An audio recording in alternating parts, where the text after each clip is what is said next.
Hey guys, today's story begins with a room that most modern people would find almost impossible to work in. A medieval chamber could have a window, a fire, a candle, even daylight outside, and still feel dim, smoky, and strangely closed in. What looks to us like poor design was often the result of cold weather, expensive materials, social habits, fear of disorder, and a world where light itself was never simple. Before we step inside, let me know where you're watching from and what corner of history you'd like us to wander into next. If you enjoy thoughtful long-form history, leaving a like is a quiet but helpful way to support it. And if you'd like more calm, intelligent stories from the past, you're very welcome to subscribe. So let's begin not with castles from a distance, not with banners, towers, or battles, but with an ordinary medieval room in the middle of the day. Imagine approaching a house, a manor chamber, or the private room of a small castle sometime in the later Middle Ages. Outside, the sun may be bright enough to sharpen the edges of the roofline. It may shine on mud, straw, stone, timber, and the uneven surface of a lane. But the moment you step through the doorway, the light changes. It does not simply become darker. It becomes heavier. The air inside may smell faintly of wood smoke, damp cloth, old rushes, animal fat, wool, and the human life of a household that spends much of the year trying to stay warm. A fire may be burning, but it does not flood the room with brightness. It flickers. It throws uncertain orange light onto beams, chests, stools, hanging cloths, and faces. The corners remain shadowed. The ceiling may be blackened by smoke. The walls may absorb more light than they reflect. And if there is a window, it is probably smaller than a modern person expects. This is one of those details of the medieval world that can seem almost too obvious at first. We assume rooms were dark because people had not yet learned how to build better ones. But that is only a small part of the truth. Medieval rooms were often dark not because medieval people were careless about comfort, but because comfort itself meant something different when glass was rare, heat was precious, theft was a concern, and winter could turn a beautiful opening in the wall into a source of misery. To understand why daylight did not simply pour into medieval interiors, we have to begin with the wall. In a modern house, the window is usually treated as a friendly thing. It brings in sunlight, opens a view, makes a room feel larger, and connects indoors to outdoors. But in medieval Europe, especially in colder and less wealthy households, an opening in the wall was also a weakness. It was a place where heat escaped. It was a place where wind entered. It was a possible route for rain, insects, smoke movement, sound, smell, and sometimes danger. A window was not automatically a comfort. It had to be managed. In many ordinary medieval buildings, walls were made from timber framing with wattle and daub, or from stone, clay, turf, brick, or whatever material the local landscape and economy allowed. These walls were not designed around wide sheets of clear glass, because such glass was not a normal household material for most people. Glass existed, of course. Medieval people knew what it was. Churches, wealthy households, and elite buildings could use it in impressive ways. But glass was expensive, fragile, technically demanding, and far from universal in everyday domestic life. So if a household wanted daylight, the simplest answer was an opening. But an open hole lets in more than light. It lets in weather. A small opening lets in less light, but it also lets in less cold. And in much of northern and western Europe, that mattered for a large portion of the year. A room that appears gloomy to us may have been a room that was trying, quite reasonably, not to lose its warmth. This is the first quiet reversal in the story. A dark room was not always a failed room. Sometimes it was a protected room. If you were living in a period before central heating, insulated glazing, reliable chimneys, and cheap artificial light, the relationship between brightness and comfort was full of trade-offs. A large window might be pleasant in May. In January, it might become a punishment. It could make a room colder, draftier, and harder to sleep in. Even if a shutter could close over it, the shutter would block the light again. So the household lived with compromise. A little light when needed, a little darkness when necessary, and a constant negotiation between air, heat, and weather. The materials used to cover openings tell us a great deal about this negotiation. Where glass was unavailable or too expensive, windows might be closed with wooden shutters. These could be opened in daylight and shut against cold, rain, and night air. Some openings were covered with oiled cloth, parchment, horn, or thin translucent materials that admitted a softened glow rather than a clear view. Horn panes, made by treating and thinning animal horn, could let in some light, but they did not create the bright transparency of modern glass. Oiled linen could do something similar. The effect was not a sunlit room in the modern sense, but a room washed with a muted, yellowish, cloudy light. And this mattered because medieval daily life did not depend on the same kind of evenly lit interior that modern life does. People did not spend their evenings reading printed books under lamps in the way many later households would. They did not sit beneath electric bulbs, surrounded by white walls, glass windows, and reflective surfaces. Many tasks were done near the doorway, near the fire, near the window opening, or outside when light allowed. The room was not expected to be equally usable in every corner at every hour. In fact, medieval homes often had a different rhythm of usefulness. Certain places in the room mattered more than others.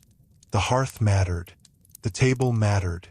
The bed or sleeping area mattered. The chest where valuables were stored mattered. The doorway mattered.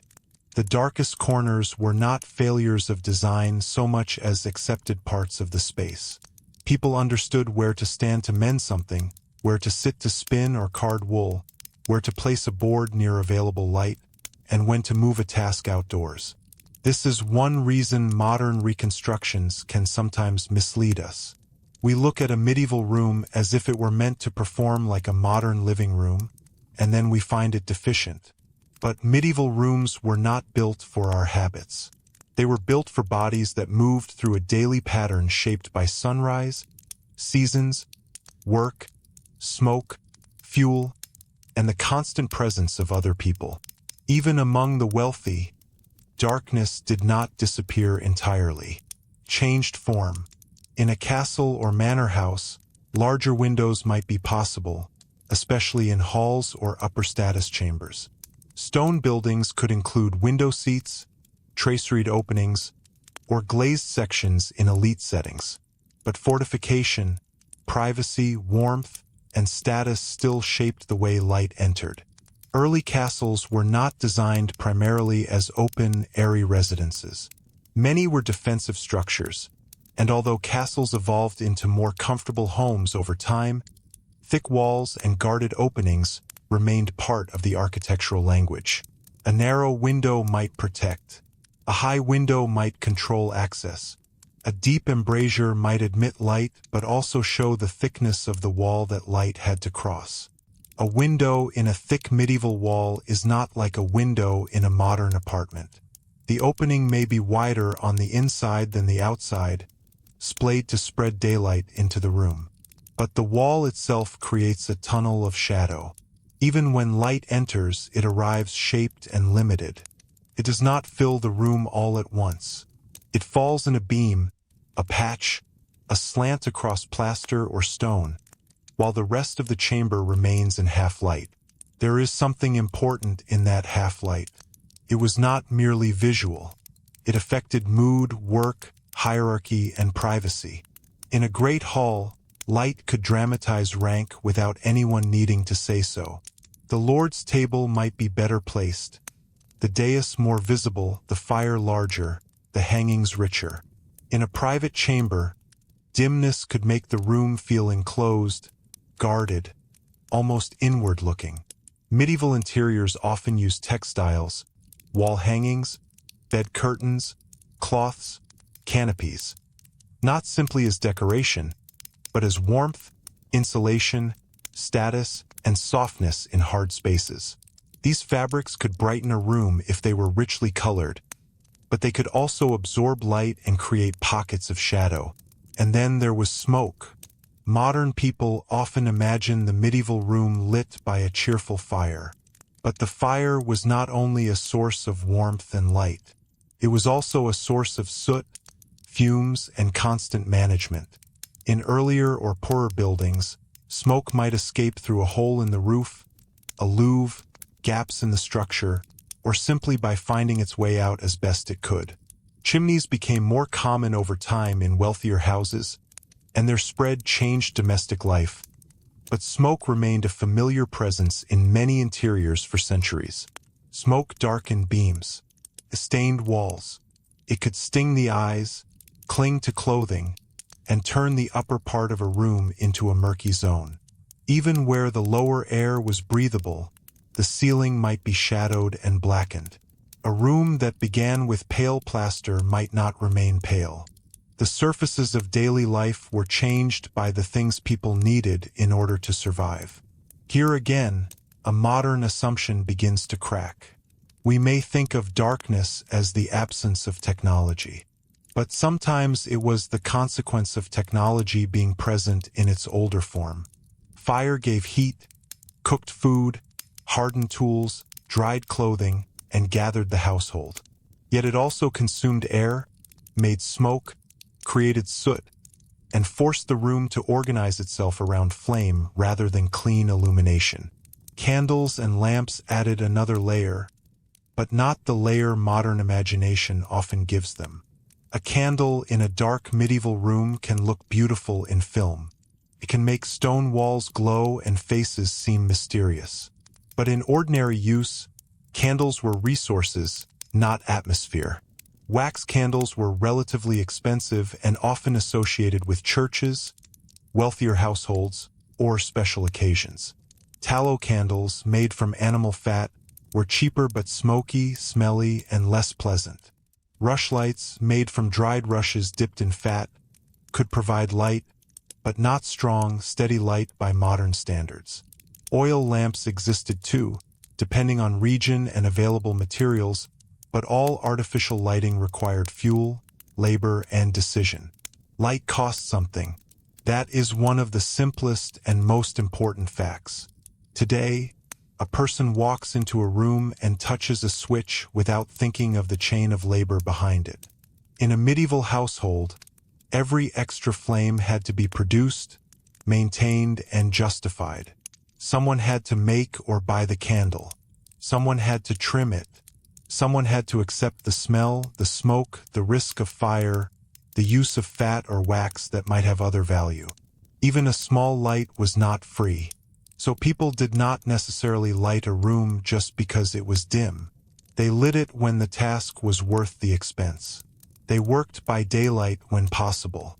They slept earlier in winter, rose with practical demands, and arranged domestic labor around the light that existed. A dark room could be inconvenient, but constant brightness would have been wasteful. This is a very different mental world. It does not mean medieval people liked stumbling around blindly. They valued light deeply. Light had religious meaning, emotional meaning, and practical importance. Churches used light symbolically and architecturally. Wealthy people displayed access to brightness through glass, candles, polished objects, and grand rooms. But precisely because light mattered, it was not casual. It was handled with care. In an ordinary dwelling, the day might begin not with light flooding through curtains, but with a slow gray appearance around the edges of shutters, doorways, and smoke holes. The fire might be stirred from embers if fuel allowed. The room might remain dim until a shutter was opened. Cold air could enter with the light, so the decision was physical, not merely visual. To brighten the room was also to change its temperature. Winter made this especially clear. In winter, daylight was brief and weak. The sun sat lower. Cloud, rain, snow, and mist reduced brightness. Work did not stop, but it bent around the season. Indoor tasks could become more difficult. The hearth became more central. The household gathered closer to warmth. The same small window that seemed tolerable in summer could make a room feel sealed and cave-like in December. For the poor, this darkness was partly poverty. But it would be too simple to say only that. Poverty meant fewer windows, poorer coverings, less fuel, fewer candles, smaller rooms, more smoke, and less control over conditions. Yet even wealth did not create modern brightness. It created better managed darkness. The wealthy could afford more candles, better glazing, larger rooms, decorative reflectiveness, and architectural choices. But their rooms still depended on flame, season, and materials. Their interiors could glitter during feasts and ceremonies, then settle back into dimness when extravagance was unnecessary. This difference between ordinary darkness and ceremonial light is essential. Medieval society often used brightness as display. A feast with many candles was not simply practical. It was a sign of resources. A chapel glowing with lamps and polished metal was not just better lit. It was spiritually charged. A great household that could afford glass windows, wax candles, and shining vessels was announcing power through controlled illumination. But daily life was not ceremony. Most hours were quieter, dimmer, and more practical. If we move from a peasant cottage to an urban house, the story changes again. But the room does not suddenly become bright.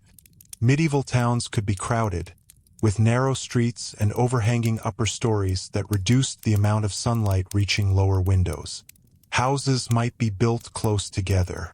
Workshops, storage spaces, animals, cooking areas, and sleeping arrangements could share cramped plans. In some streets, daylight itself had to thread its way between buildings before it ever reached a window. A shopfront might open to the street and be relatively bright during working hours, but the rear rooms could be dark. Upper rooms might receive more light, but they could also be smoky or crowded. Privacy and security mattered in towns as well. Open shutters exposed goods, tools, and domestic life. Closing them protected property but reduced light. Again, the medieval room lived inside a negotiation. Even the color of surfaces mattered. Many modern homes are painted with light-reflecting materials and designed to maximize brightness. Medieval interiors could include lime-washed walls, which helped reflect light, and this is an important corrective to the idea that everything was uniformly black and gloomy. Some rooms, especially in better-maintained buildings, may have been brighter than we imagine. But surfaces aged. Smoke stained them. Damp altered them. Timber darkened. Textiles faded. Floors of packed earth, boards, stone, or rushes did not reflect light in the clean way modern flooring often does. Rushes on the floor, often refreshed at intervals, added another domestic texture. They could help with insulation and cleanliness in a world without modern flooring standards. But they also held smells and debris if not properly managed. Fresh rushes might brighten a room slightly with their pale straw color, but old ones could become dull and dirty. The room was a living environment, not a stage set. And because rooms often served multiple purposes, their lighting had to serve multiple kinds of activity. The same space might be used for eating, sleeping, craft work, storage, childcare, small repairs, conversation, and the reception of visitors. A room did not need to be ideal for all of these at once. It needed to be adaptable enough to get through the day. This is where medieval darkness becomes more than an architectural detail. It becomes a clue to the entire structure of life. A dim room tells us that time was organized differently. It tells us that labor followed light. It tells us that households gathered around heat. It tells us that privacy was limited, that fuel had value, that textiles were practical technology, that walls protected as much as they displayed, and that comfort often meant keeping something out rather than letting something in. It also helps explain why certain medieval spaces felt powerful. When ordinary rooms were dim, a bright church interior could be overwhelming. Even if many churches were darker than modern restorations suggest, stained glass, candles, whitewashed walls, and liturgical objects created a sensory world beyond the household. Light could descend through colored glass and seem almost otherworldly because daily domestic light was so limited. The experience of brightness had emotional force. The same was true in a different way of elite halls. A lord who could command light could command atmosphere.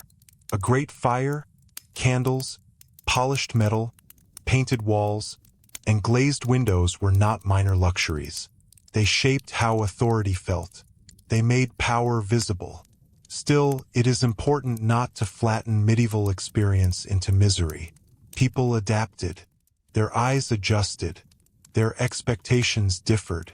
They knew how to move through dim rooms, how to place work near available light, how to use the fire, how to open and close shutters, how to live with the seasonal personality of a house.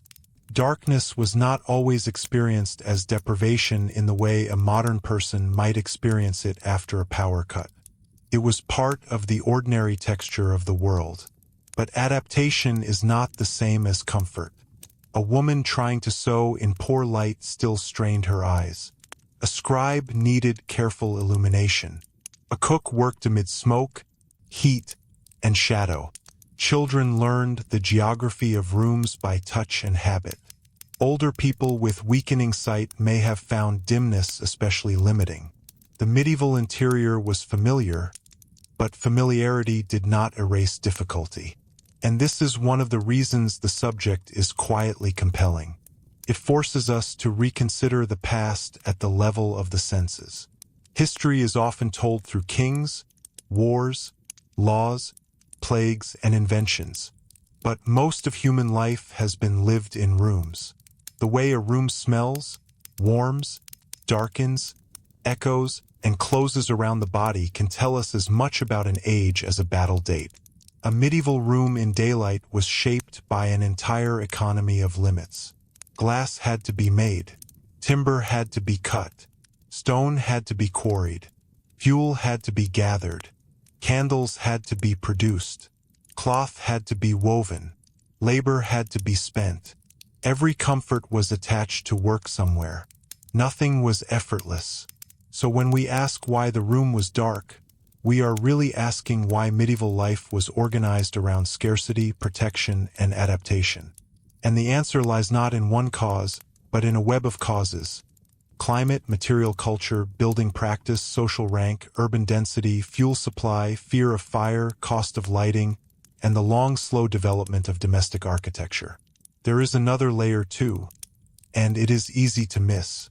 Medieval people did not always divide indoors and outdoors as sharply as many modern people do. Work, animals, markets, gardens, yards, lanes, fields, and thresholds formed a continuous practical world.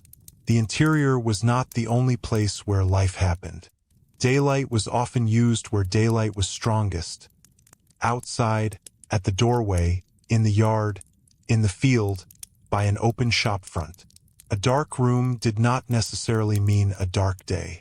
It meant the room had a particular role within the day. This is why doorways mattered so much. In poorer houses especially, the doorway could be a major source of light and air. Opening the door transformed the room. It connected domestic life to the village or street. It also exposed the household to view, weather, animals, and interruption. The doorway was a practical hinge between warmth and light, privacy and community, enclosure and activity. In that sense, the medieval room was often less like a sealed modern interior and more like a managed shelter. It protected people from the worst of weather and night, while allowing enough light, heat, and air to make life possible. It was not optimized for brightness. It was optimized for survival, habit, and available means. As the Middle Ages progressed, this balance changed slowly. More chimneys appeared in certain regions and social levels. Domestic glass became more available among the wealthy and later among broader groups. Town houses developed more specialized spaces. The Great Hall gradually lost some of its centrality in elite residences as private chambers became more important. Comfort became more architecturally elaborate. Yet the movement toward brighter interiors was gradual, uneven, and tied to wealth.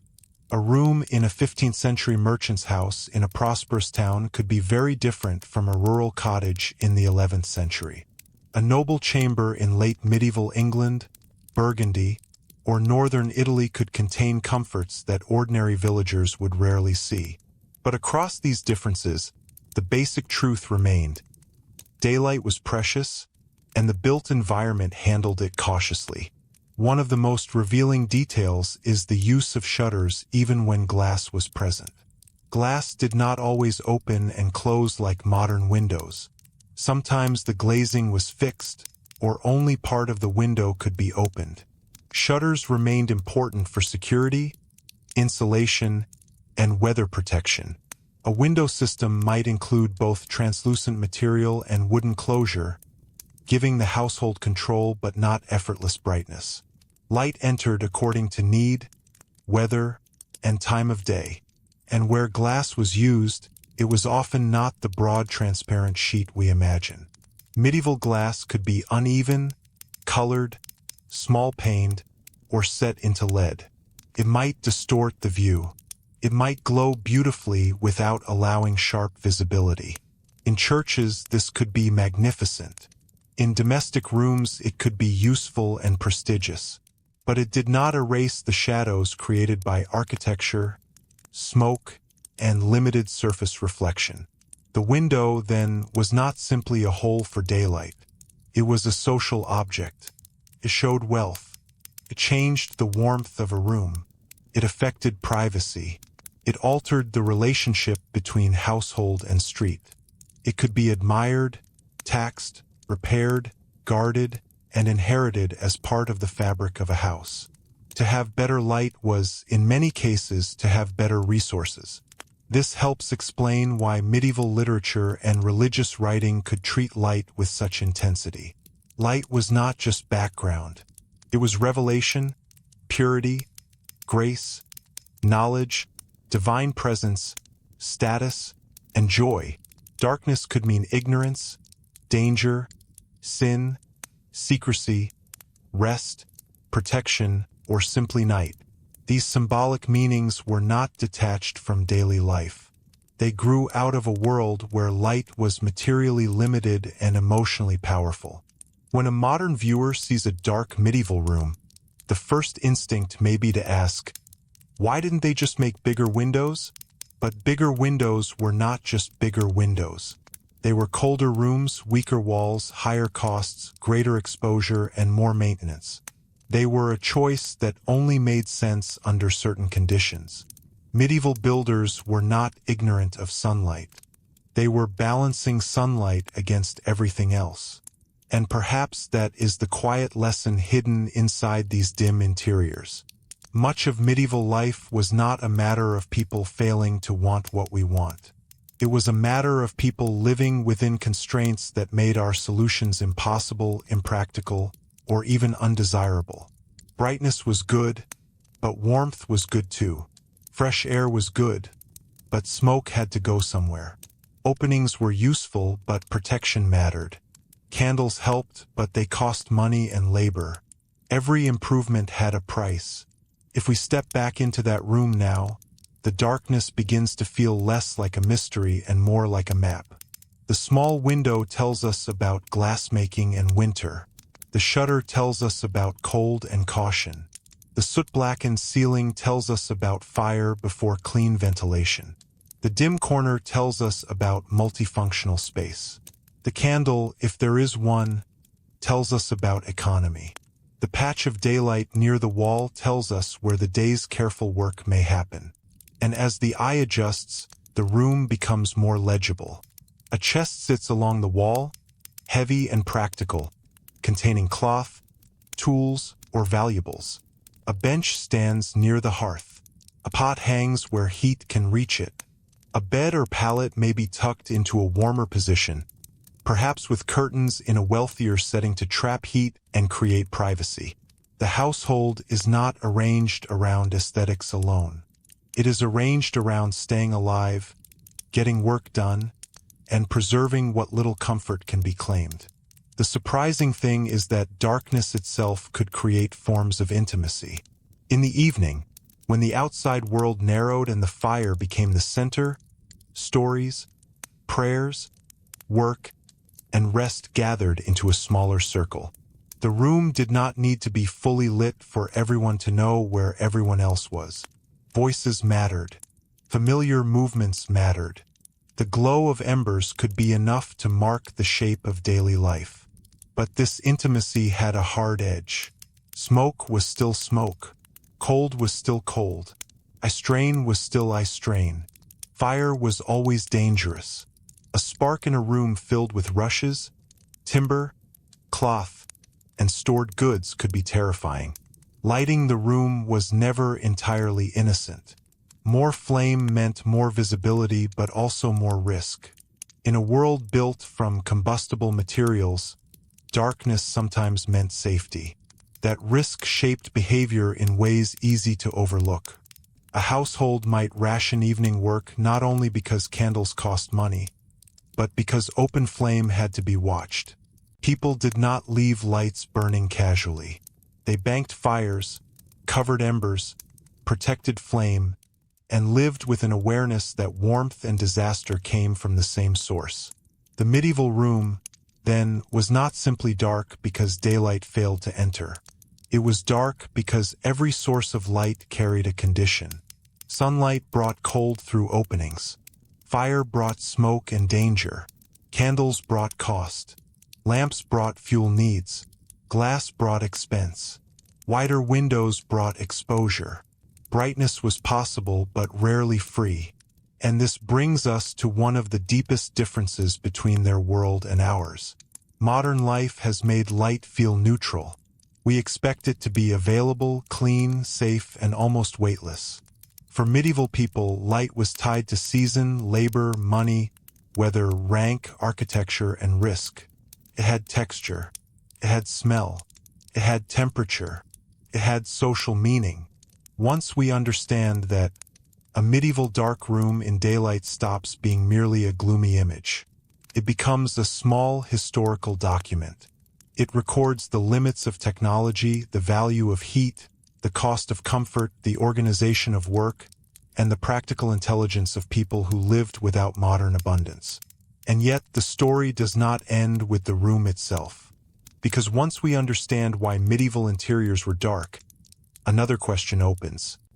How did people actually live, work, sleep, eat, pray, and keep order inside spaces where light was so limited? The answer takes us deeper into the daily routine of the household, into morning chores, smoky hearths, winter evenings, sleeping arrangements, and the quiet discipline required to move through a world where even daylight had to be carefully used. To see that discipline clearly, we should follow the room through the day, not as an architectural curiosity, but as a lived space. Because a medieval interior was not just something people entered. It was something they managed hour by hour, with habits that had been learned so early and repeated so often that they may not have seemed remarkable at all. Morning did not arrive all at once. It seeped in. Before the room was bright enough for careful work, it might first reveal itself as a graying of the doorway, a faint edge around a shutter, a change in the color of smoke near the rafters. The household did not wake into clean illumination. It woke into a world that slowly became readable. Someone might stir first near the hearth, not because the room was comfortable, but because the fire was the first problem of the day. In many households, the night's embers would be precious. If the fire had not gone out entirely, it could be coaxed back to life with dry kindling, breath, patience, and skill. If it had died, relighting it required more work and, depending on the household, perhaps help from a neighbor, a fire steel, or some other method of making flame. A modern person thinks of light as the first need. A medieval household often thought first of heat. The hearth was the room's center of gravity, but it was not a gentle center. It was demanding. It needed fuel, and fuel was work before it became warmth. Wood had to be gathered, bought, cut, stored, dried, guarded, and used carefully. In some places peat, charcoal, brushwood, or other fuels were used, each with its own smell, burn, smoke, and cost. The brightness of a morning fire was inseparable from the landscape outside the house and the labor that had brought that fuel indoors. Once the fire returned, the room did not become bright in the way a modern kitchen becomes bright. It became active. The pot could be set near heat. Hands could warm. Damp clothing could be shifted. Food could be prepared, and the day's work could begin to sort itself around the available light. In a poorer rural dwelling, the first useful daylight might come through the doorway more than the window. The door could be opened when weather allowed, and immediately the room changed. A pale rectangle of light might fall across the floor. Dust, smoke, and steam might become visible. The air might move. A child, a dog, a hen, or a neighbor's voice might appear in that threshold space between house and world. But light came with exposure. If it was cold, the room lost warmth quickly. If rain was falling, the floor near the entrance could become muddy. If the wind was sharp, the household had to choose between seeing better and suffering more. So the room was adjusted rather than solved. A shutter might be opened partway. A stool might be pulled toward the light. A woman spinning, mending, or preparing food might position herself where the task could be seen.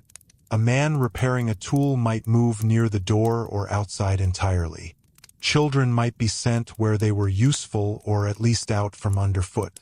The room's brightness was not fixed. It was assembled for the moment. This is one of the details that makes medieval domestic life difficult to reconstruct from ruins alone. Stone foundations or surviving beams can tell us where a wall stood, where a hearth may have been, or how large a room was. But they cannot fully show how people moved within dimness. They cannot show the small bodily knowledge of turning a shoulder toward the window, stepping over a dark object by memory, knowing which chest was safe to open in low light, or feeling the warmth of the hearth before seeing it clearly. In such a room, ordinary objects mattered more because they were familiar. A bench was not merely furniture. It was a landmark. A chest was not merely storage. It was a fixed point of orientation, wealth, memory, and control. Hooks, shelves, pegs, pots, baskets, looms, tools, and bedding formed a map that the household knew by habit. The less dependable the light, the more important this familiarity became. But dimness also made order important. A cluttered room in poor light was not only untidy, it was inconvenient and possibly dangerous. A dropped knife, a misplaced tool, an ember fallen unnoticed, a stool left in the wrong place, a spill near the hearth, all could matter. Medieval domestic order was not the polished cleanliness of a modern magazine room. It was a practical arrangement shaped by risk, labor, and memory. The same was true of food preparation. Cooking in a dim room required touch, smell, timing, and experience. A pot over the fire did not come with a dial. Bread, pottage, ale, dairy, salted foods, preserved fruits, herbs, grains, and seasonal vegetables belonged to a world where knowledge was embodied. The cook watched color when light allowed, but also judged thickness, steam, scent, sound, and the behavior of flame. Smoke could make the eyes water. Heat could be uneven. The room's darkness did not stop food from being made, but it made cooking a craft of close attention. For the poorest households, there may have been little separation between cooking, sleeping, storage, and work. The darkness of such a room was not just a visual condition. It was tied to crowding. People, animals, tools, and foodstuffs could occupy overlapping zones. In some regions and periods, animals might share part of the building either for security, warmth, or lack of separate structures. Even where animals were not inside the main living room, the smells and rhythms of animal life were close. Light had to compete with bodies, steam, smoke, and movement. In wealthier households, life could be more divided. There might be a hall, chamber, pantry, buttery, kitchen, solar, storerooms, and service spaces, depending on time, place, and status. But division did not automatically mean brightness. It often meant that some rooms were more specialized, some more private, and some more controlled. A solar, for example, could offer a more private upper chamber, sometimes better placed for light and comfort. Yet even there, windows were still shaped by cost, climate, and architecture. Comfort improved by degrees, not by miracle. The Great Hall itself gives us another way to understand medieval light. It could be impressive, communal, and symbolic, yet also smoky and unevenly lit. In earlier halls, a central hearth might send smoke upward toward a roof opening or louvre. The fire would illuminate those nearest to it, leaving edges dim. Later fireplaces and chimneys improved smoke control in many elite settings, but did not create modern brightness. Large halls could contain deep shadows, especially at the margins, under roof timbers, behind screens, or near service passages. And yet, that uneven lighting had social meaning. A person's position in the hall could determine how visible they were. Rank was not only spoken through titles, it was embodied in placement. Those seated at the high table, near better light, better warmth, and better display, occupied a world different from servants moving through darker functional spaces. Light, warmth, and visibility were distributed unequally. This is a subtle but important point. Medieval darkness was not experienced the same way by everyone. A lord might complain of a draught in a chamber that was still far more comfortable than a laborer's cottage. A merchant's wife might have access to better lamps, finer textiles, and a glazed window, while a poorer woman worked near a doorway in winter cold. A monk copying manuscripts might sit in a carefully arranged workspace where light was deliberately managed, while an ordinary household saved candles for necessity. Darkness was common, but not democratic. Even within the same house, light could mark hierarchy. The best-lit room might be used for receiving guests, conducting business, or showing status. The darker spaces might hold servants, stores, animals, or labor that did not need to be displayed. A chamber with a window was not just a chamber with a window. It could be an assertion of importance. For medieval people, seeing and being seen were not neutral matters. Privacy was limited, especially in poorer homes and communal settings, but control over visibility was valuable. A shutter could conceal as well as insulate. A curtain could create a private sleeping space within a shared room. A dim corner could hide stored goods, tired bodies, or work not meant for visitors. Darkness could be inconvenient, but it could also protect dignity. This becomes especially clear when we think about sleeping. Modern bedrooms are usually private, specialized, and expected to be dark by choice. In medieval households, sleeping arrangements varied widely, but privacy was often limited. Many people slept in shared spaces, sometimes near the hearth, sometimes in lofts, chambers, beds, pallets, or straw bedding, depending on status and region. In wealthier homes, beds with curtains became important not only as markers of rank, but as practical devices. Curtains helped trap warmth, reduce drafts, and create a small pocket of privacy in a larger room. A bed could be one of the most valuable objects in a household. It might include a frame, mattress, sheets, blankets, coverlets, hangings, and curtains, each representing material wealth. But from the perspective of light, the curtain bed also tells us something revealing. It deliberately created darkness inside darkness. It made a smaller, enclosed space within a room that was already dim. To modern eyes, this might seem claustrophobic. To a medieval sleeper, especially in cold weather, it could be comfort. A curtained bed reduced exposure to drafts. It held body heat. It separated the sleeper from movement in the room. It softened noise and sight. It was a technology of warmth and privacy, not merely decoration. And once again, we find that darkness was not always the enemy.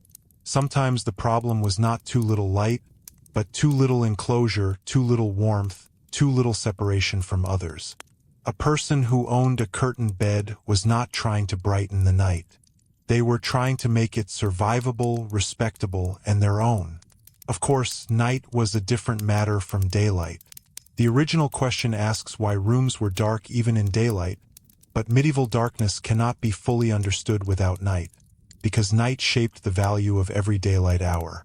When night fell, artificial light became costly and deliberate. Household activity narrowed. Some work continued by firelight or candlelight, but much was limited.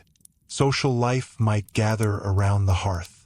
Stories, prayers, repairs, spinning, food preparation, and conversation could continue, but the room's usable area contracted. This contraction changed how people experience time. The modern day can be extended almost indefinitely with artificial lighting. Medieval time was more resistant, pressed people toward the rhythms of sun, season, and obligation. Monastic communities structured time through prayer offices, towns through bells, market hours, curfews, and work patterns. Rural households through animals, fields, weather, and daylight. Darkness was not merely an inconvenience. It was a clock. The ringing of bells in towns and monasteries carried through streets and fields, marking hours for people who did not own precise timekeeping devices. But inside a dim room, time was also sensed physically. The weakening of light, the lowering of temperature, the smell of the evening fire, the need to finish certain tasks before visibility failed. The room taught the body when to stop. This is difficult for modern viewers to feel because we live in an age that resists stopping. We can answer messages at midnight, cook under electric light, read in bed, work after dark, and light every corner of a room. Medieval households could resist darkness only with effort. That effort was limited by wealth and necessity, so darkness retained authority. But it would be misleading to imagine that every medieval evening was silent and gloomy. In many households, the hearth created sociability. The circle of light around fire could be warm, intimate, and full of activity. People did not need a uniformly lit room to speak, remember, sing, pray, joke quietly, plan work, or teach children. The fire defined a smaller world, and within that smaller world life continued. This firelit life also shaped storytelling. A room that fades into darkness at the edges naturally directs attention toward voice. Before print was widespread, and long before electronic entertainment, spoken memory had enormous power. Stories could be told in partial shadow, with faces visible only by movement and flame. This does not mean every household was poetic or peaceful. Far from it. But the sensory environment of dimness made listening important. The sleep-friendly irony is that medieval darkness, which looks uncomfortable to us, also created conditions for certain forms of attention that modern brightness can destroy. When there is less to see, one listens more. When the room narrows around a fire, the world outside feels distant. When light is scarce, the human voice becomes a kind of illumination. Still, we should not romanticize this. Many people were tired. Many were cold. Many had little leisure. A winter night in a badly insulated room could be long and harsh. The poor did not experience dimness as aesthetic atmosphere. They experienced it as part of a larger condition of material limitation. The point is not that medieval darkness was beautiful. The point is that it was meaningful, practical, and deeply woven into daily life. It also affected work in ways that are easy to underestimate. Textile production, one of the great labor worlds of medieval Europe, depended on countless hours of handwork. Spinning, weaving, carding, sewing, mending, and preparing fiber all required sight, touch, and rhythm. Some of this could be done in modest light by experienced hands, but fine work demanded better visibility. The placement of women's work near doors and windows was not accidental. Light was a working tool. The same was true for scribes, illuminators, metalworkers, leatherworkers, and other craftspeople. A craftsman did not need only skill. He needed light appropriate to the task. In workshops, architecture could be shaped around this need. A shop that opened onto the street might gain daylight through its front. A bench might be placed near a window. Work hours might follow available light. The medieval economy did not simply happen despite darkness. It organized itself around pockets of brightness. In towns, this created a visible rhythm. A craftsman might open shutters or a shopfront in the morning, turning a dark interior into a public workspace. The opening allowed customers to see goods, light to reach tools, and air to move. But it also placed labor on display. The boundary between private room and economic life was porous. A window or shutter could be part of the business. Urban regulations sometimes concerned fire, building materials, trades, street obstructions, and the management of risk. The density of medieval towns made fire especially frightening. A single accident could spread through timber structures, thatch, stored goods, workshops, and crowded lanes. Artificial light, then, was never just a household concern. It was an urban danger. Flame was useful, necessary, and watched. This fear of fire is another reason the dream of simply lighting rooms more brightly was limited. More lamps and candles did not only cost more, they increased risk. In a house full of textiles, straw, wooden furniture, rushes, parchment, baskets, and stored fuel, a careless flame could undo years of labor in minutes. Medieval people understood fire as both servant and threat. Even architectural improvements could bring new complications. Chimneys, for instance, helped draw smoke out of rooms and allowed fireplaces to be placed in more private chambers. This changed comfort dramatically in elite and later medieval domestic architecture. A fireplace in an upper chamber could make private life warmer and more appealing. But chimneys required construction skill, maintenance, and resources. They also altered how households used space. A room with a fireplace became more desirable. Warmth and light could be localized in new ways, reinforcing distinctions between better and lesser chambers. As chimneys spread in wealthier homes, the experience of darkness shifted. Less smoke could mean cleaner walls and clearer air. Better fireplaces could make rooms more habitable. More specialized chambers could allow different levels of lighting and privacy. But this was uneven. Rural poverty, regional variation, and the slow pace of material change meant that many people continued to live with older smoke patterns for generations. The gradual spread of window glass followed a similar uneven path. In some elite residences, glazing became a mark of refinement. In prosperous towns, merchants and professionals might acquire glazed windows as a sign of status and comfort. But glass could be moved, repaired, valued, and protected.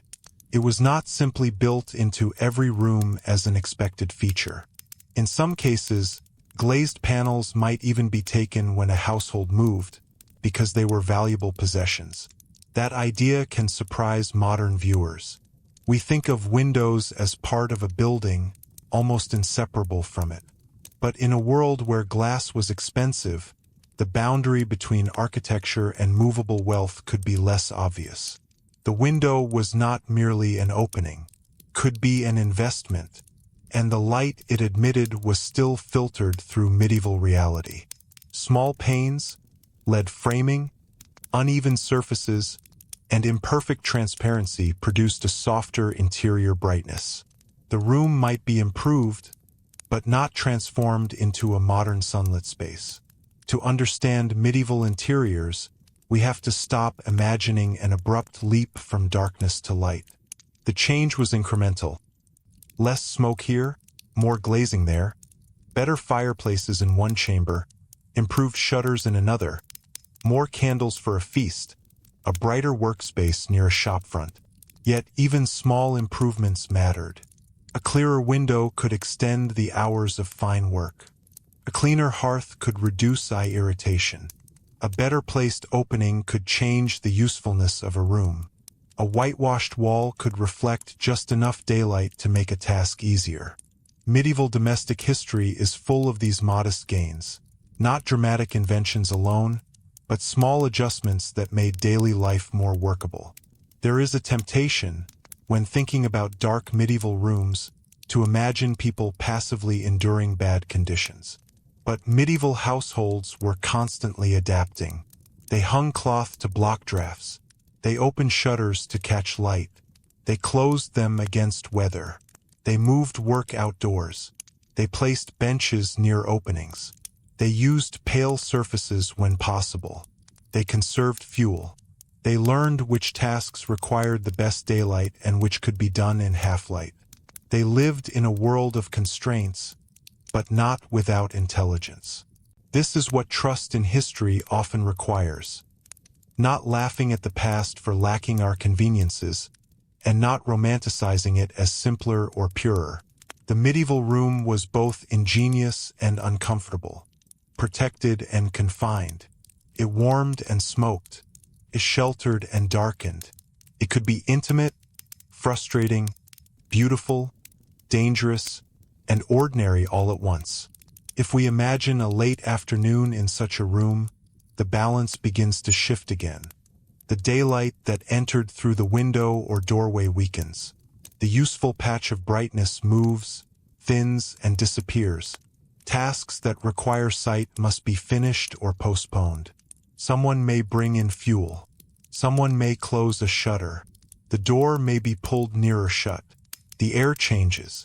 The hearth becomes more important. The room contracts toward flame. This contraction was seasonal as well as daily. In summer, long light allowed more work outside and more ventilation inside.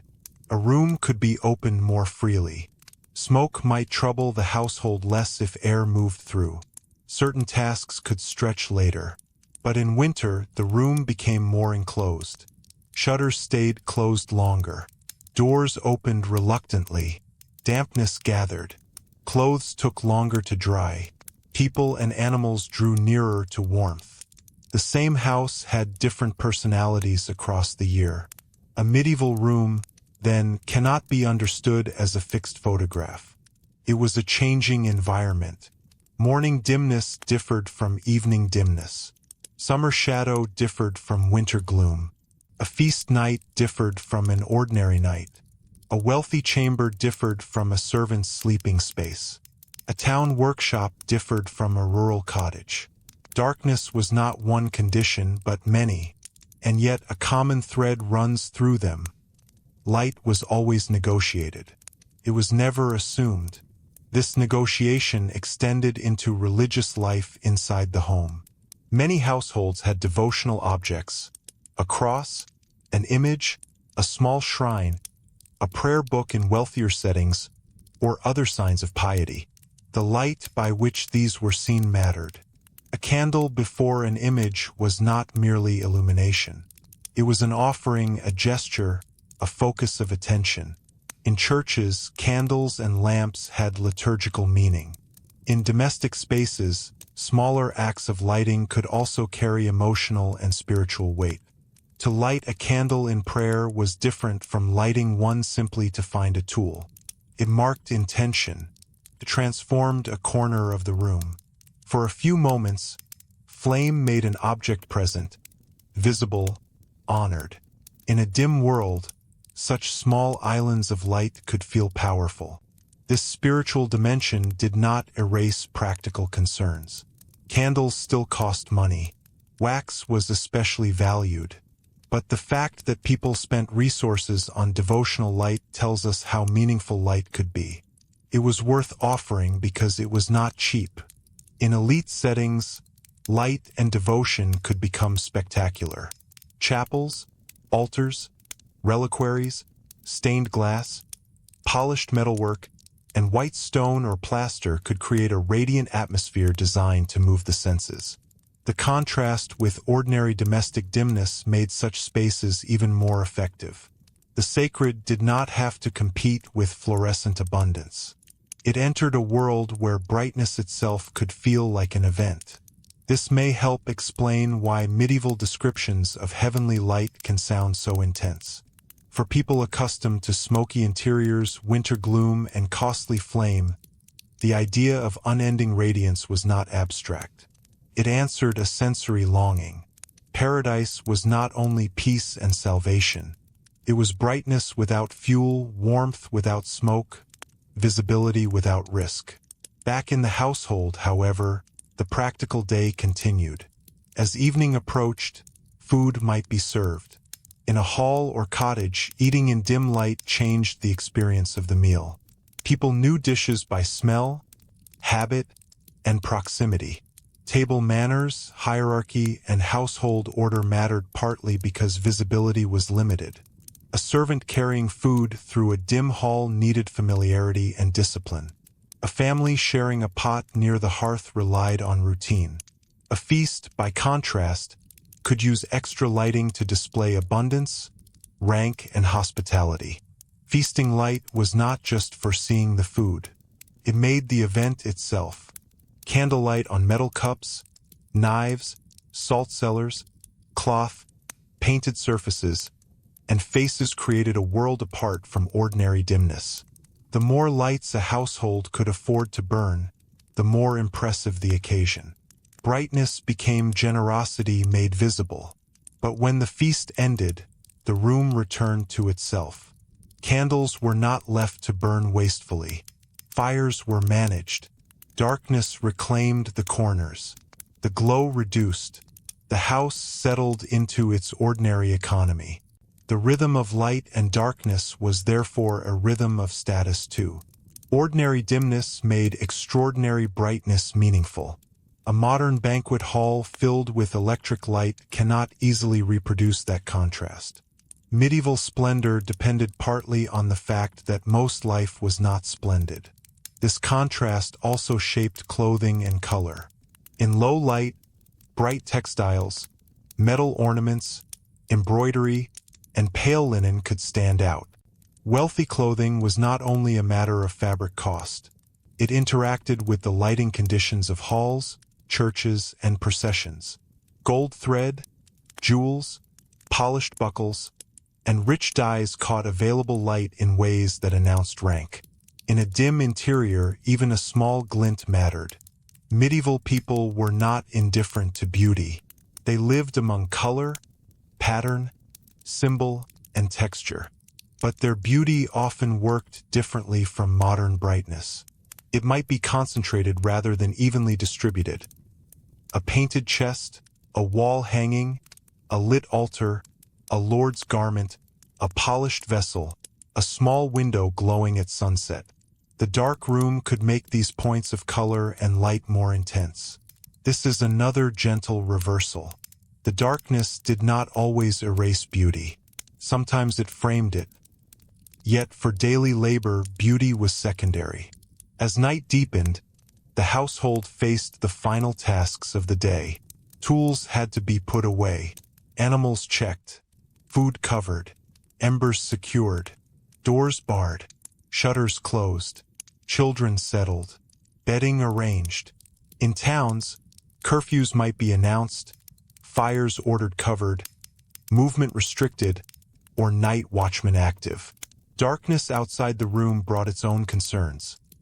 Crime, accident, wandering animals, drunkenness, fire, and spiritual fears that modern people may not share in the same way. The dark interior was part of a darker world. Streets were not lit as modern streets are. Rural paths could vanish after sunset. Moonlight mattered. Weather mattered. A cloudy night could make movement genuinely difficult. Indoors, the dim room might feel limiting, but it was also shelter from the uncertainty outside. This relationship between indoor darkness and outdoor darkness is important. A modern person may feel a dim room is uncomfortable because outside there are streetlights, cars, lit windows, and a world that continues visibly through the night. In medieval Europe, the outdoor night could be far more absolute. Against that, even a smoky room with embers might feel secure. The hearth glow was small, but it was human. Security was physical, social, and emotional. Doors were closed. Bars and bolts mattered. Chests were locked. Valuable goods were brought inward. In a world where wealth might be stored in movable objects, cloth, tools, vessels, coin, grain, clothing, the house's enclosure was essential. Windows, again, were potential vulnerabilities. To open the room to more light could also mean opening it to more risk. This was especially true in unsettled times or places. War, raiding, local violence, theft, and feuds varied enormously across medieval Europe, but insecurity was never far from the logic of building. Castles made this obvious, but ordinary houses also reflected concern with protection. A small window might be dark, but it was safer. A shutter might block light, but it guarded the household. A door might be the main source of brightness, but it could also be closed. The medieval interior, in this sense, was an argument between welcome and defense. Let in light, but not too much cold. Let in air, but not too much rain. Let in neighbors, but not thieves. Let in the world, but only under control. From this angle, even the thickness of walls begins to feel different. Stone walls in castles and substantial houses were not only impressive. They were thermal mass, defense, status, and endurance. But thick walls made windows deep. Deep windows made light indirect. A room could be protected precisely because it was shadowed. In some elite rooms, window seats were built into these deep openings. These seats are revealing. They show that people wanted to use the light where it was strongest. A person could sit within the thickness of the wall, closer to the window, perhaps to read, so talk privately, or simply enjoy the view. The architecture itself created a small pocket of brightness inside a darker chamber. There is something almost poetic about that arrangement, though it was practical before it was poetic. To read or so, one moved into the wall. One entered the space carved between interior shadow and exterior light. The window was not just an opening. It was a workstation, a social niche, a place of thought. For women in elite households, such spaces could be especially important. Much domestic, managerial, devotional, and textile work depended on adequate light. A lady's chamber, a solar or a well-positioned window could support reading, prayer, embroidery, household accounts, or conversation. But these privileges rested on wealth. The ability to seek better light inside the house was itself a social advantage. Manuscript culture makes the issue even sharper. Before printing transformed the availability of books, manuscripts were expensive objects requiring enormous labor. Reading them by poor light was difficult. Producing them required careful conditions. Monastic scriptoria and later professional workshops needed daylight, arrangement, and discipline. Windows, desks, and working hours were all part of the production of knowledge. The history of light is therefore also a history of learning. A scribe bent over parchment in dim light risked mistakes and strain. The page itself, pale and reflective compared with many household surfaces, helped visibility. Dark ink on prepared parchment could be read when conditions were decent, but illumination, ruling, correction, and decoration required care. Artificial light could be used, but flame near parchment and pigments brought risks. Daylight remained precious. Here, again, the small domestic question opens into something larger. The darkness of medieval rooms shaped not only comfort but literacy, administration, craft production, devotion, and the pace at which certain kinds of work could be done. Light was infrastructure, and because it was infrastructure, societies that improved access to it changed in quiet ways. Better windows, cleaner heating, more specialized workrooms, wider availability of candles or lamps, and eventually cheaper glass and artificial lighting all altered what people could do indoors. They extended work, changed reading habits, reshaped privacy, and made domestic life feel different. But in the medieval world we are still inside. These transformations are only partial. The room remains a place where daylight is captured in fragments. A strip across the floor, a glow through horn, a beam in a window embrasure, a smoky shimmer above the fire, a candle cupped by a careful hand, a rushlight burning briefly for a necessary task. And each fragment has to be understood as part of the household's economy. If a child was born in such a room, the first world seen by that child was likely not bright. It was warm bodies, dim ceiling, firelight, cloth, shadow, voices, and the smell of smoke.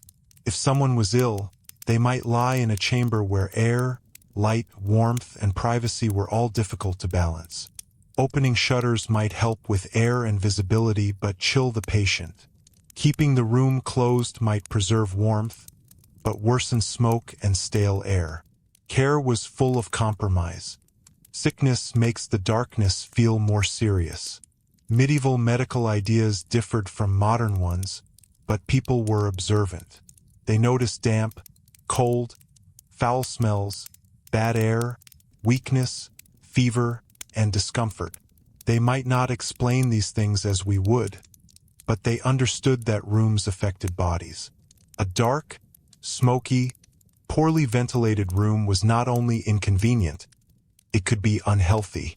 Yet improving it was not always easy. Childbirth, illness, old age, and winter all exposed the limits of the medieval interior. A strong adult could adapt to dimness better than an elderly person with failing sight. A healthy worker could tolerate smoke better than someone with a cough. A wealthy household could move a sick person to a better chamber. A poor household might have no such option. So when we speak of medieval rooms being dark, we are not speaking only of aesthetics. We are speaking of inequality, bodily strain, and the uneven distribution of comfort. But we are also speaking of resilience. People did not wait for perfect conditions before living their lives. They raised families, built households, made goods, stored harvests, learned prayers, negotiated marriages, cared for the sick, entertained guests, and endured grief within these dim spaces. The room was imperfect, but it was the center of human continuity. As we move further into the later Middle Ages, especially in more prosperous regions, we begin to see a growing desire for domestic refinement. Houses of merchants, officials, clergy, and nobility increasingly reveal concern for comfort, privacy, and display. More rooms, better fireplaces, more glazing, decorative interiors, and specialized chambers did not appear everywhere at once, but they point toward a long transition. People who could afford it wanted warmer, cleaner, more private, and often brighter spaces. This transition did not mean abandoning the old logic immediately. It meant modifying it. A household might still conserve candles, still close shutters, still gather near the hearth, still struggle with winter gloom. But the expectations of comfort could rise. A chamber might be judged not only by its security or size, but by its pleasantness.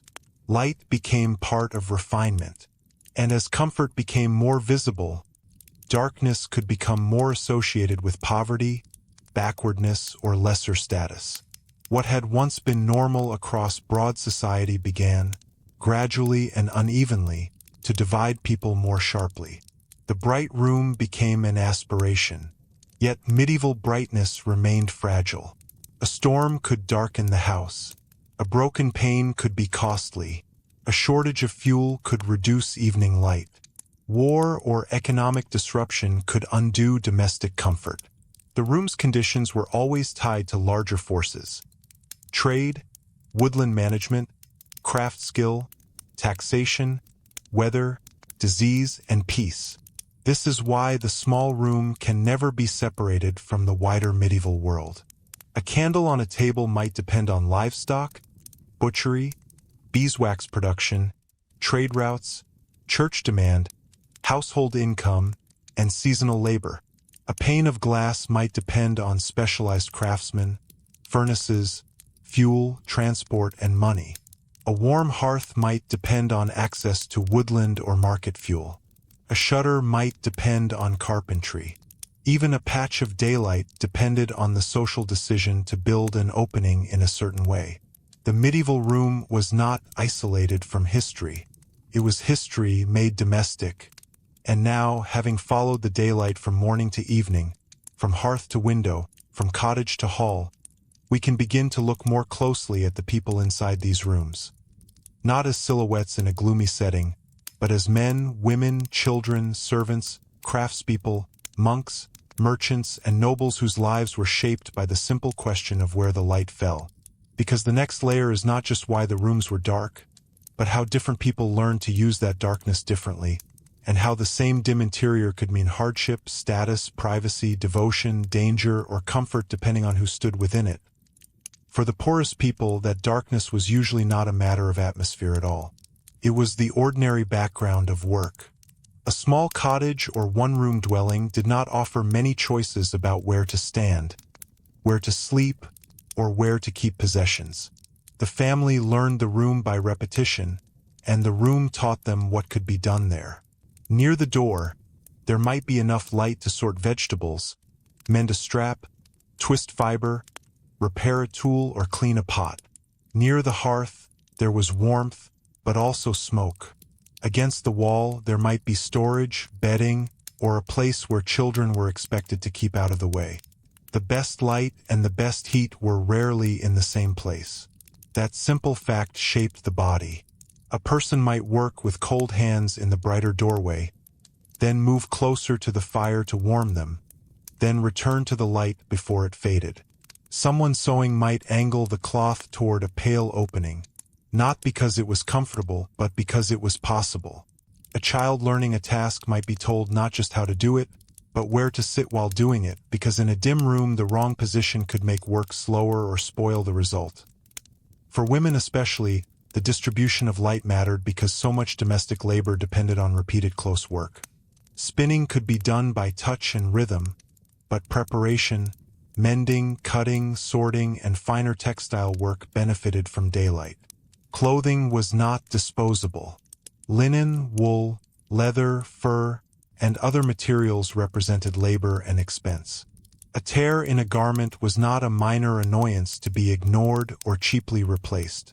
It had to be seen, handled, repaired, and returned to usefulness.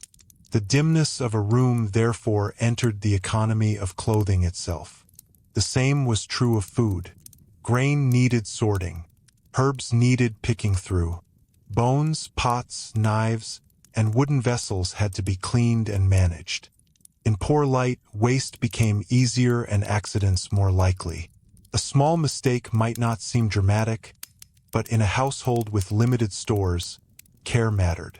The room's darkness demanded slowness where a modern kitchen encourages speed. Yet that slowness was not always peaceful, could be frustrating. A medieval household did not live in a permanent state of tranquil acceptance. People were irritated by smoke, chilled by drafts, tired by labor, and sometimes exasperated by the conditions around them. We should not mistake familiarity for contentment. A person can know exactly how to live with difficulty and still experience it as difficulty. Still, there was skill in that living. The poorest households often possessed forms of practical intelligence that written records barely capture. They understood which would smoke too much, which rushes kept the floor cleaner, how to bank a fire, when to open the door, where to place a pot, how to keep damp from stored grain, how to work with failing light, and how to move through a room at night without disturbing everyone else. Their knowledge was local, bodily, and easily lost to history because it was seldom written down. For servants in larger households, darkness meant something different. They often knew the hidden routes of a building better than the people they served.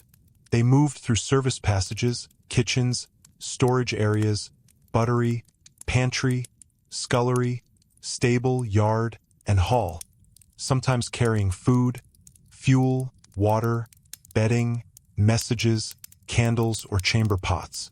Their work often happened in the less admired spaces, where light was poorer and smoke, smell, and heat could be stronger. A great medieval household might look splendid from the point of view of a guest seated in the hall, but behind that display was a working machine of dim corridors, hot kitchens, storage rooms, and servants who moved quickly through uncertain light. The brightness of the Lord's table depended on labor performed in darker places. This is one of the quiet inequalities of medieval illumination. Light could be concentrated where status needed to be seen, while the work that produced the visible household happened partly in shadow. A feast might glitter with candles, polished vessels, and rich cloth, yet the kitchen feeding that feast could be smoky, crowded, and intense. The contrast was not accidental. It was part of the structure. The kitchen itself deserves attention because it was one of the most light-demanding and fire-dominated places in the medieval world. In larger establishments, kitchens could be separate buildings or specialized rooms, partly because of the danger of fire and the volume of smoke and heat. These spaces were often busy, noisy, and physically demanding. Meat was roasted, pottage simmered, bread prepared, sauces made, vessels washed, water carried, fuel supplied, and waste managed. Light came from openings, fires, and lamps when necessary, but the atmosphere could still be thick and difficult. Here the old idea of the cheerful medieval fire becomes especially misleading. A kitchen fire was not only picturesque. It was labor, danger, sweat, soot, and timing. A cook needed to judge flames, embers, smoke, and heat with great precision. Too much fire could burn food or threaten the structure. Too little fire could ruin a meal or delay service. In the dimness and heat of such a place, experience was not ornamental. It was essential. For servants carrying dishes from kitchen to hall, light changed as they moved. A smoky working area gave way to a passage, then perhaps to the stronger glow of the hall. What looked to diners like a graceful arrival of food might have required careful coordination through spaces where the eye had to adjust. In a large household, darkness was not uniform. It was layered according to function. For monks and nuns, light took on another shape again. Monastic life was organized around prayer, work, reading, and discipline. The architecture of monasteries often paid careful attention to light, not because monastic communities lived in modern brightness, but because certain activities required it. Cloisters could provide covered outdoor light for reading or walking. Scriptoria, where they existed as dedicated or semi-dedicated workspaces, needed usable daylight for copying and study. Dormitories, refectories, chapels, chapter houses, and workspaces each had their own relationship to illumination. A monk reading in winter light might still struggle. A nun sewing or illuminating or managing household tasks within a convent might depend on the best hours of the day. The divine office interrupted the day and night, calling communities to prayer in darkness as well as daylight. Night prayer meant moving through shadowed spaces by memory, candle, lamp, or moonlight. The monastery did not abolish darkness. It gave darkness a rule. That phrase may help us understand medieval religion more broadly. Darkness was not always emptiness. It could be a setting for prayer, fear, penitence, rest, or expectation. Candlelight in a chapel did not function like electric light in a modern room. It focused the eye. It made the surrounding darkness part of the experience. A flame before an altar or image could seem more intense because so much around it remained dim. In wealthy religious spaces, stained glass transformed daylight into something almost ceremonial. But even here, we should avoid imagining constant brilliance. Medieval churches could be dark, cold, smoky from candles and incense, and unevenly lit. Their moments of radiance depended on weather, time of day, the angle of the sun, the number of candles burning, and the brightness of surfaces. The sacred atmosphere came not from eliminating darkness, but from shaping it. A shaft of colored light crossing a stone floor in the morning could be striking precisely because the rest of the space was shadowed. Gold on a reliquary, a painted figure, a polished chalice, or a white altar cloth could catch attention in ways that would be weaker in full modern illumination. Medieval visual culture often understood contrast. It did not need every corner lit equally for meaning to be strong. For scribes and scholars, however, darkness could be a practical obstacle. Reading was an act of attention, and manuscript books were expensive enough that their use had to be careful. A book was not an object to toss casually onto a smoky bench. Parchment could be damaged. Ink could fade or smudge. Candle flame could endanger the page. Moisture, soot, grease, and careless handling all threatened it. The reader needed light, but also protection. In universities and cathedral schools, in monastic libraries and private studies, the search for usable light helped shape intellectual routines. Windows mattered. Desks mattered. Time of day mattered. A student or clerk might seek the best available daylight, then continue by candle only if the task justified it. The growth of literacy and administration in medieval Europe did not happen in bright modern offices. It happened in spaces where every line read or written had a material relationship to light. This helps explain why the later spread of paper, printing, cheaper books, and better lighting would eventually change habits so deeply. But in the medieval room, writing remained tied to patience. A clerk making accounts in a dim chamber needed not only numeracy and literacy, but eyes that could tolerate difficult conditions. A mistake in an account, a charter, a legal record, or a copied text could matter. Light supported trust. Merchants lived with another version of the same problem. In a townhouse or shop, light was needed for measuring cloth, inspecting goods, counting coin, checking weights, reading marks, and negotiating with customers. The shop front could be opened for business, turning the front of the building into a workspace between street and interior. Boards might fold down. Shutters might become counters. Goods might be brought toward the light so customers could see texture and color. But here, too, brightness was controlled. A shop open to the street was also open to theft, weather, noise, and scrutiny.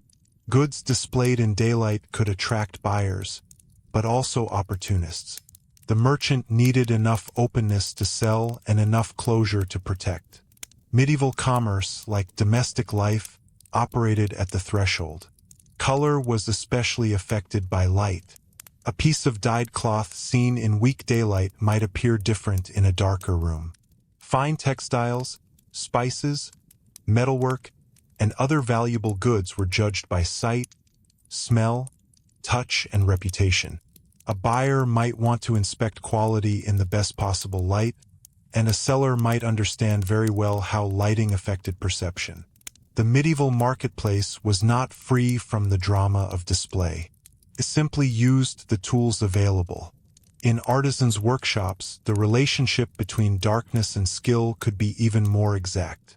A carpenter could work by feel and measurement, but needed light for fine cuts, joins, and finishing. A shoemaker needed to see stitching and leather quality. A metalworker needed to read the color of heat as well as the shape of metal. A painter or illuminator needed controlled light to judge pigment. A glazier, ironically, worked with the very material that could transform rooms, but required furnaces, fuel, and specialized knowledge to produce it. The making of glass itself reminds us that daylight in a medieval room could depend on intense fire elsewhere.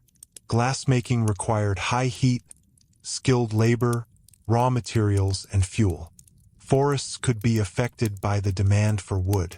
Furnaces had to be maintained. Production was limited and regional. The fragile pane in a wealthy window carried within it a whole hidden world of extraction, craft, and heat. So when a noble or merchant enjoyed a glazed chamber, they were not merely enjoying architecture. They were enjoying a network of labor that stretched far beyond the room. The light entering that chamber was natural sunlight, but its domestic usefulness had been made by human industry. For nobles, darkness was often more manageable, but it could also be politically useful. A lord's residence was a theater of access. Some rooms were public or semi-public. Others were restricted. Light could support ceremony in the hall, devotion in the chapel, privacy in the chamber, and authority in the council room. A visitor did not simply wander through brightness. He moved through degrees of permission. The private chamber, increasingly important in later medieval elite life, changed the meaning of interior space. To have a room apart from the hall was to have a measure of withdrawal. To have a warm room with a fireplace, hangings, a bed, a window, and movable furnishings was a mark of status. It created a more personal world inside the larger household. But even elite privacy often remained shared by attendants, servants, family members, clerks, or favored guests. Darkness, curtains, screens, and controlled light helped create separations where architecture alone did not. A noblewoman's chamber might be a place of management as much as retreat. Household accounts, textile work, child-rearing, devotional reading, conversations, and reception of visitors could all take place there. If the room had better light than other spaces, that light supported authority. Managing a household was not merely domestic in the narrow modern sense. It was economic, social, and political. Light helped make that management possible. For children in such households, darkness taught hierarchy early. They learned which rooms they could enter, which corners belonged to servants, where the lord sat, where the lady worked, where the fire was dangerous, where candles were not to be touched, and when silence was required. They learned the building as a moral geography.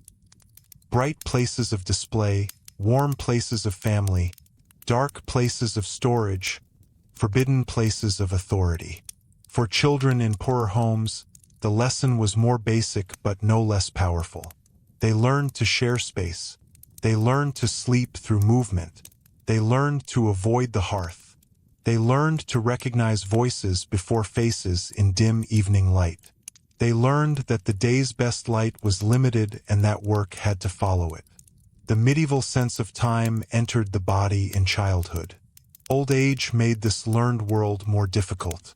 Eyesight changes slowly, and in a dark room small losses become large. An older person might know the room perfectly and still struggle to thread a needle, read a devotional text, recognize a face, or move safely at night. Spectacles began to appear in medieval Europe in the later Middle Ages, especially for reading, but they were not universal and did not solve the broader problem of dim interiors. For many, fading sight meant shrinking access to certain tasks. This is one of the human costs hidden behind architectural explanations. A small window is not only a building choice. It affects whose work remains possible, whose independence narrows, and who must depend on others. The history of light is also a history of aging. Illness, too, altered the room. A sick person might be placed near warmth, but warmth might mean smoke. They might need air, but air meant cold. They might need quiet, but in a one-room household quiet was scarce. If a candle was burned near the bed, it cost resources and had to be watched. The comfort of the sick was tied to the same negotiations as everything else, only with higher stakes. For women giving birth, the room could become intensely enclosed. Birth was often managed by women, with practical knowledge, ritual, and community support. The lighting conditions depended on time of day, season, household means, and urgency. A night birth required flame. A winter birth might require warmth over air, curtains, cloths, fire, water, and the presence of others transformed the room into a working space under pressure. Darkness did not pause life's most vulnerable moments. It accompanied them. Death also occurred in these rooms. A dim chamber with a candle, a priest if one could be summoned, family nearby, whispered prayers, and the smell of smoke or wax belonged to the ordinary end of life for many.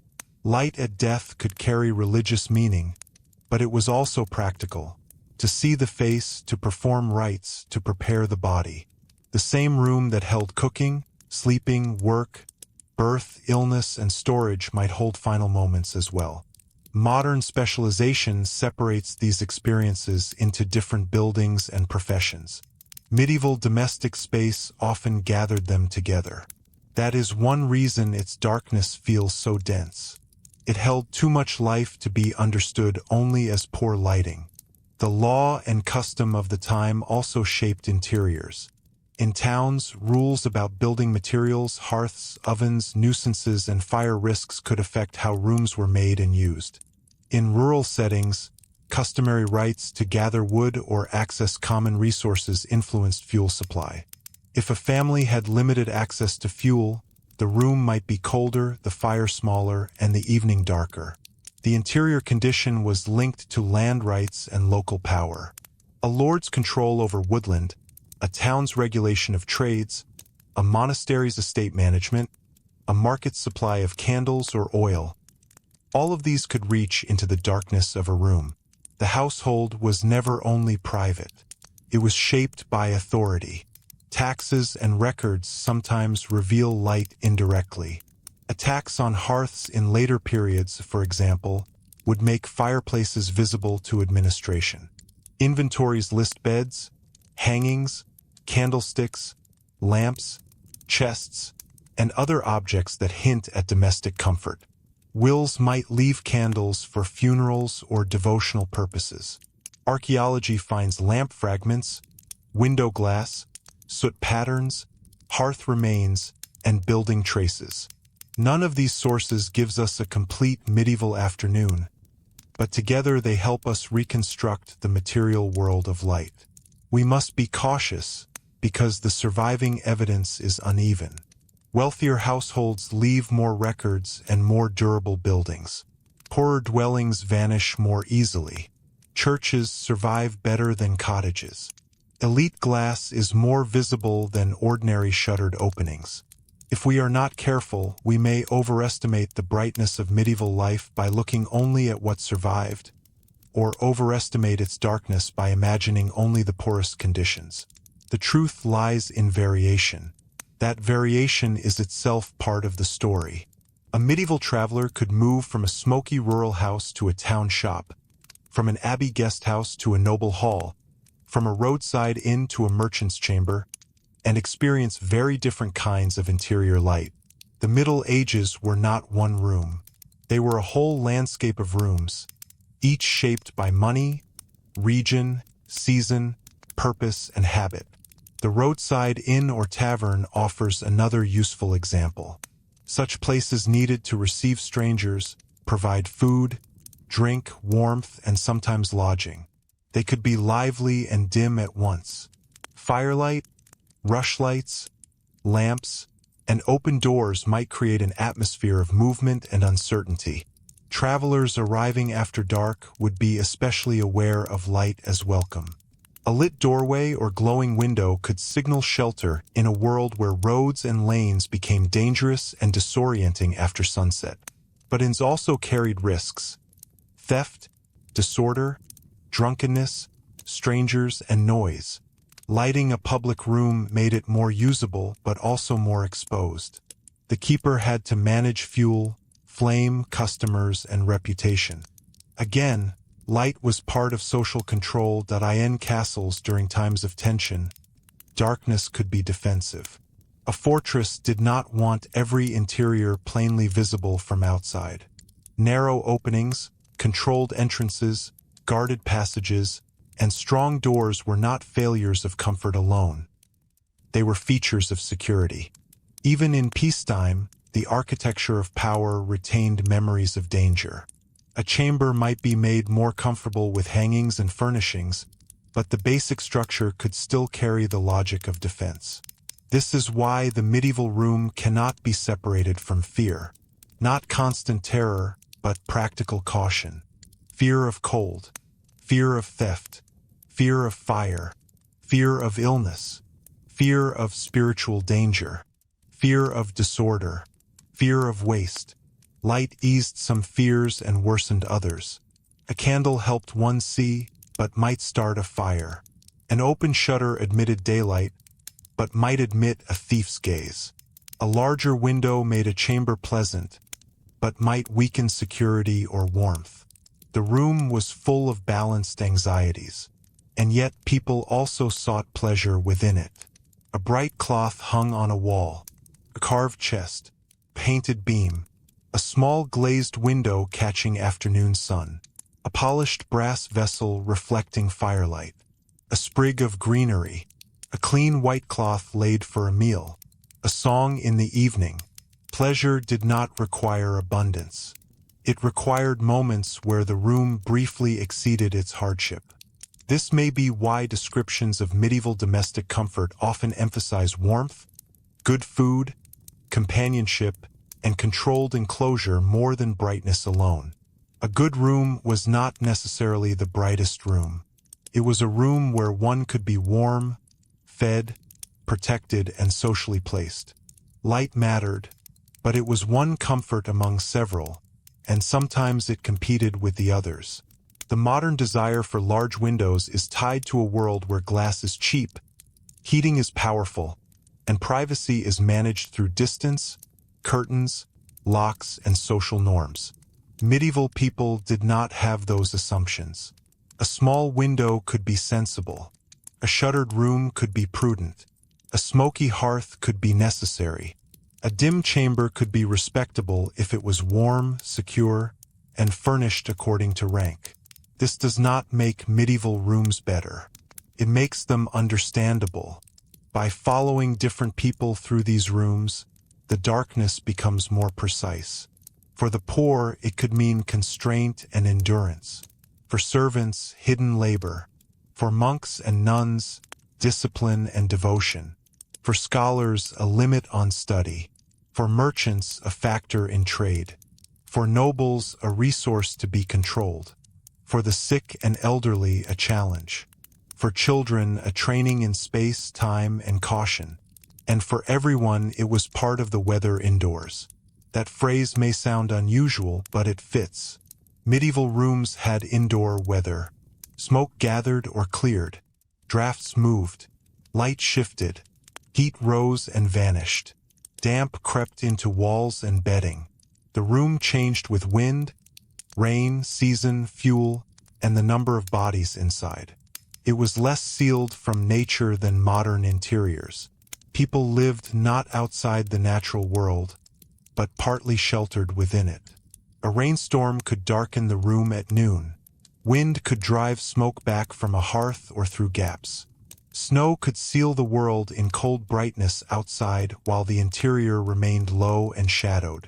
Summer could bring insects, smell, and heat, making openings desirable for air even when they compromised privacy. Weather was always negotiating with architecture.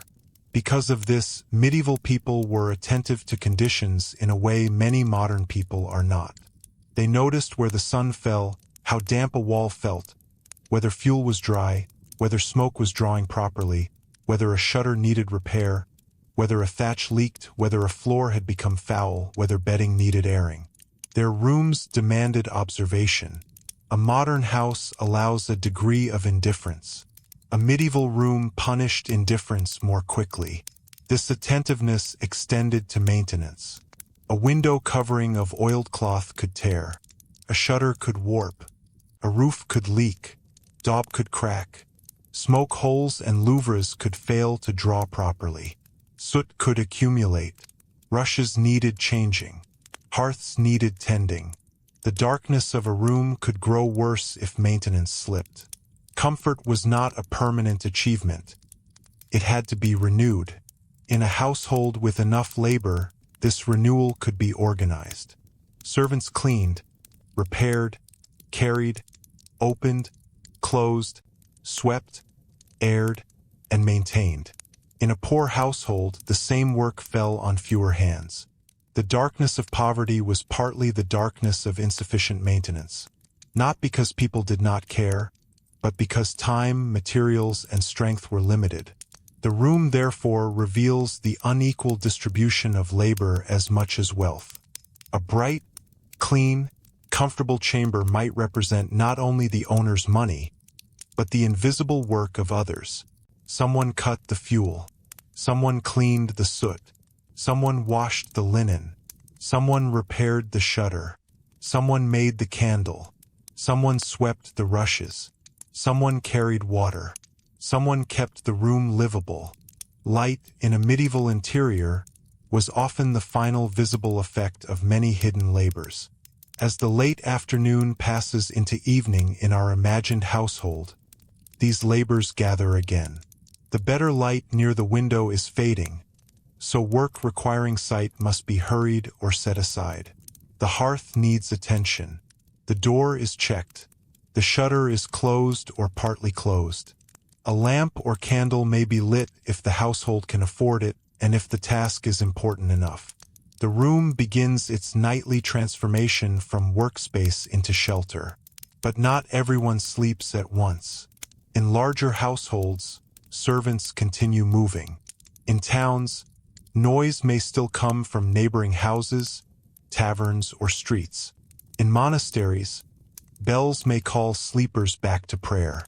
In castles, watches may be kept. In cottages, a mother may wake to a child. A sick person may cough near the fire. An animal may stir. Embers may need guarding. Darkness does not mean nothing happens. It means what happens is governed by a narrower circle of light. And within that circle, the medieval world carries on. Not brightly, not effortlessly, but with a discipline that modern comfort often hides from us. The next step is to look beyond the household and into the wider built environment. The streets, castles, churches, workshops, and towns where daylight and darkness shaped not just private life, but the public experience of medieval society itself. Outside the household, the same negotiation between light, shelter, work, and danger appeared on a larger scale. The medieval street was not simply the space between houses. It was an extension of domestic life, a workplace, a market, a route, a drainage channel, a meeting place, and sometimes a hazard. And because houses themselves could be dim, the street often became one of the most important sources of usable daylight. In a crowded town, daylight did not fall evenly. It was broken by roofs, projecting upper stories, hanging signs, market stalls, church walls, carts, balconies, and narrow lanes. A street might be bright at one hour and shadowed at another. The upper parts of buildings might catch light while the lower rooms remained gloomy. A person walking through a town at noon could pass quickly from sun into shade, from open marketplace into a lane where the sky seemed squeezed into a thin strip overhead. This mattered because many urban buildings were not sealed private boxes. They opened outward during the day. A shop front could become a counter. A shutter could fold down into a work surface. A craftsman might bring his bench closer to the street. A merchant might display goods where the light helped color, texture, and quality show more clearly. A woman selling food, thread, cloth, candles, or small household items might depend on a patch of brightness near the doorway. The public street, then, partly compensated for the private room. It gave light to labor that the house could not always support. But it also created exposure. Work done near the street was visible, interruptible, noisy, and subject to weather. Privacy was exchanged for daylight. The medieval town lived with this exchange every day. A modern person might assume that darkness belongs indoors and brightness belongs outdoors. But medieval towns complicate that simple division. Narrow streets could be gloomy even outside. Smoke from hearths, workshops, ovens, and forges could thicken the air. Dust, mist, rain, and the smell of animals could alter visibility.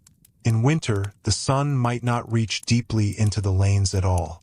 In summer, the same lanes might become hot, pungent, and crowded, with light reflecting off pale walls or disappearing beneath overhangs. Town authorities understood that streets needed management, though not in the modern sense of comfort and traffic flow alone. They worried about obstruction, waste, fire, markets, night movement, and public order. A street filled with timber buildings, open flames, ovens, workshops, thatch, stored goods, and people living close together was always vulnerable. Light helped work and trade, but flame threatened the entire neighborhood. This is why the medieval town at night could feel like another world. Without modern street lighting, darkness settled into lanes quickly.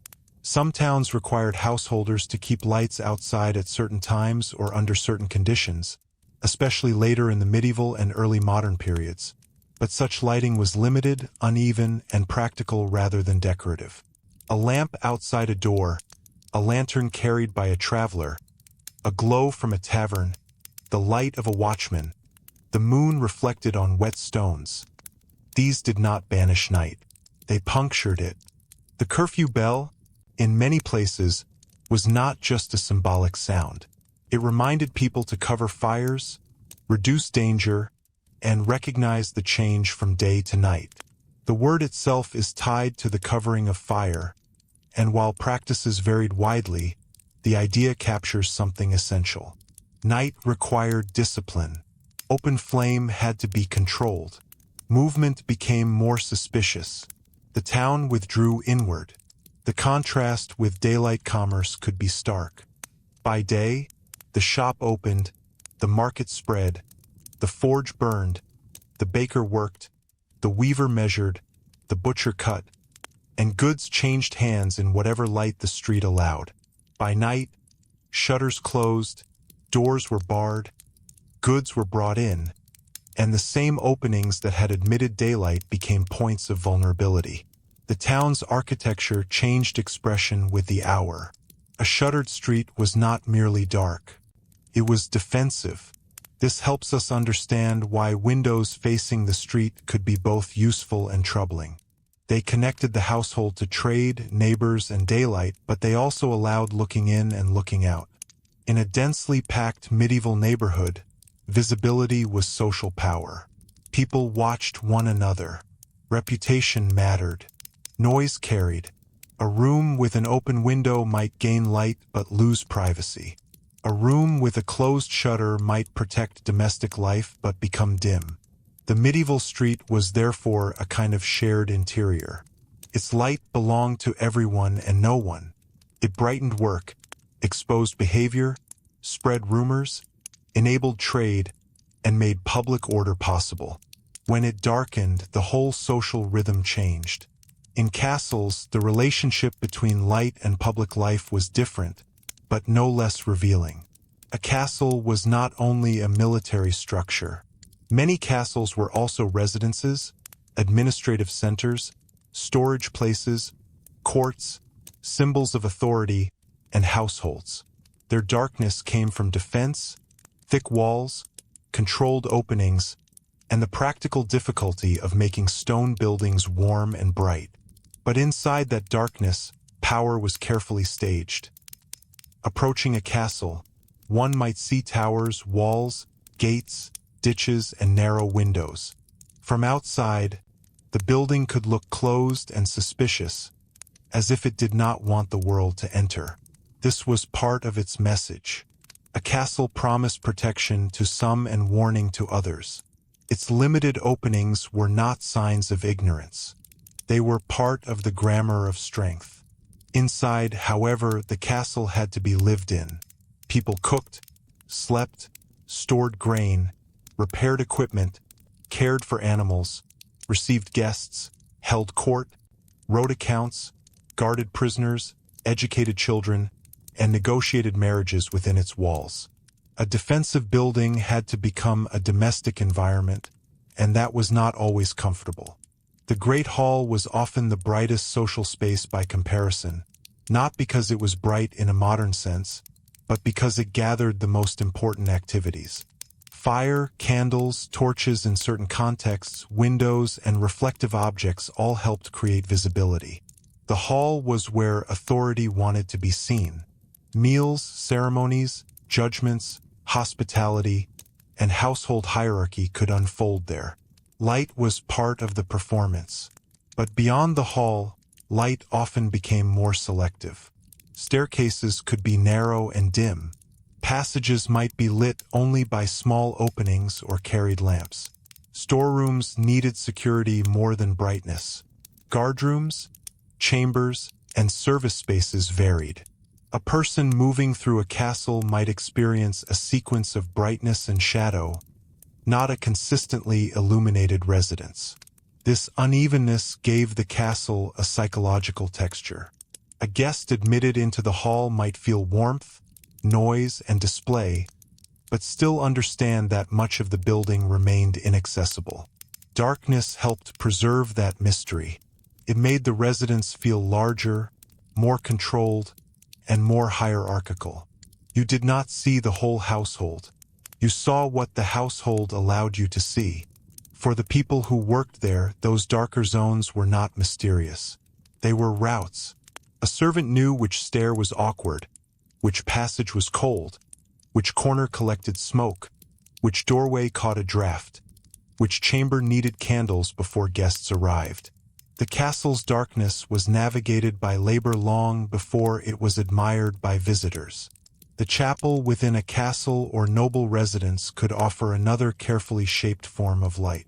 It might be small, intimate, and richly furnished, with an altar, images, candles, and sometimes stained or painted glass. Here darkness could become reverent. A noble household did not need a chapel flooded with light for it to feel sacred. A few flames, a focused altar, and the quiet contrast between stone shadow and devotional objects could be enough. This is important because medieval light was rarely about simple brightness alone. It was about directing attention. The brightest thing in a room often mattered most. A candle before an image, a window behind a dais, sunlight on an altar cloth, firelight on a lord's face, a lamp over a manuscript. Illumination guided the eye through a moral and social world. In churches, this guidance became one of the most powerful uses of light in medieval Europe. A church could be physically dark and spiritually luminous at the same time. The walls might be thick, the aisles shadowed, the air cool, the corners dim. But light could enter through high windows, stained glass, clear stories or doorways, and it could gather around altars, shrines, rood screens, candles, and painted figures. The medieval church was not designed according to one universal standard. A small rural parish church differed greatly from a cathedral or abbey church. Some were plain, others richly decorated. Some had small windows, others developed increasingly ambitious systems of glass and stone. But in many cases, the experience was one of contrast. Shadowed stone, colored light, candle flame, and sacred focus. A modern visitor might enter a restored medieval church on a bright day and find it charming, historical, or atmospheric. But to a medieval villager coming from a smoky house, the church could feel profoundly different. Even if the building was cold and dim, its scale, images, sound, and carefully placed light created an experience beyond ordinary domestic life. The eye was lifted upward. The window glow did not simply illuminate, it suggested meaning. Stained glass is often discussed as decoration or biblical storytelling for the illiterate, and both ideas have truth, though they can be oversimplified. But stained glass also transformed daylight itself. It made sunlight seem intentional, filtered through sacred history, saints, symbols, and color. In a world where household light was usually practical, smoky, and costly, colored church light could feel extraordinary. Yet the great irony is that stained glass could also darken a building compared with clear glass. It admitted beauty, not maximum brightness. A richly colored window might fill a church with a subdued glow rather than strong illumination. The point was not to make the interior efficient like a modern office. It was to shape religious perception. The darkness around the light was part of the effect.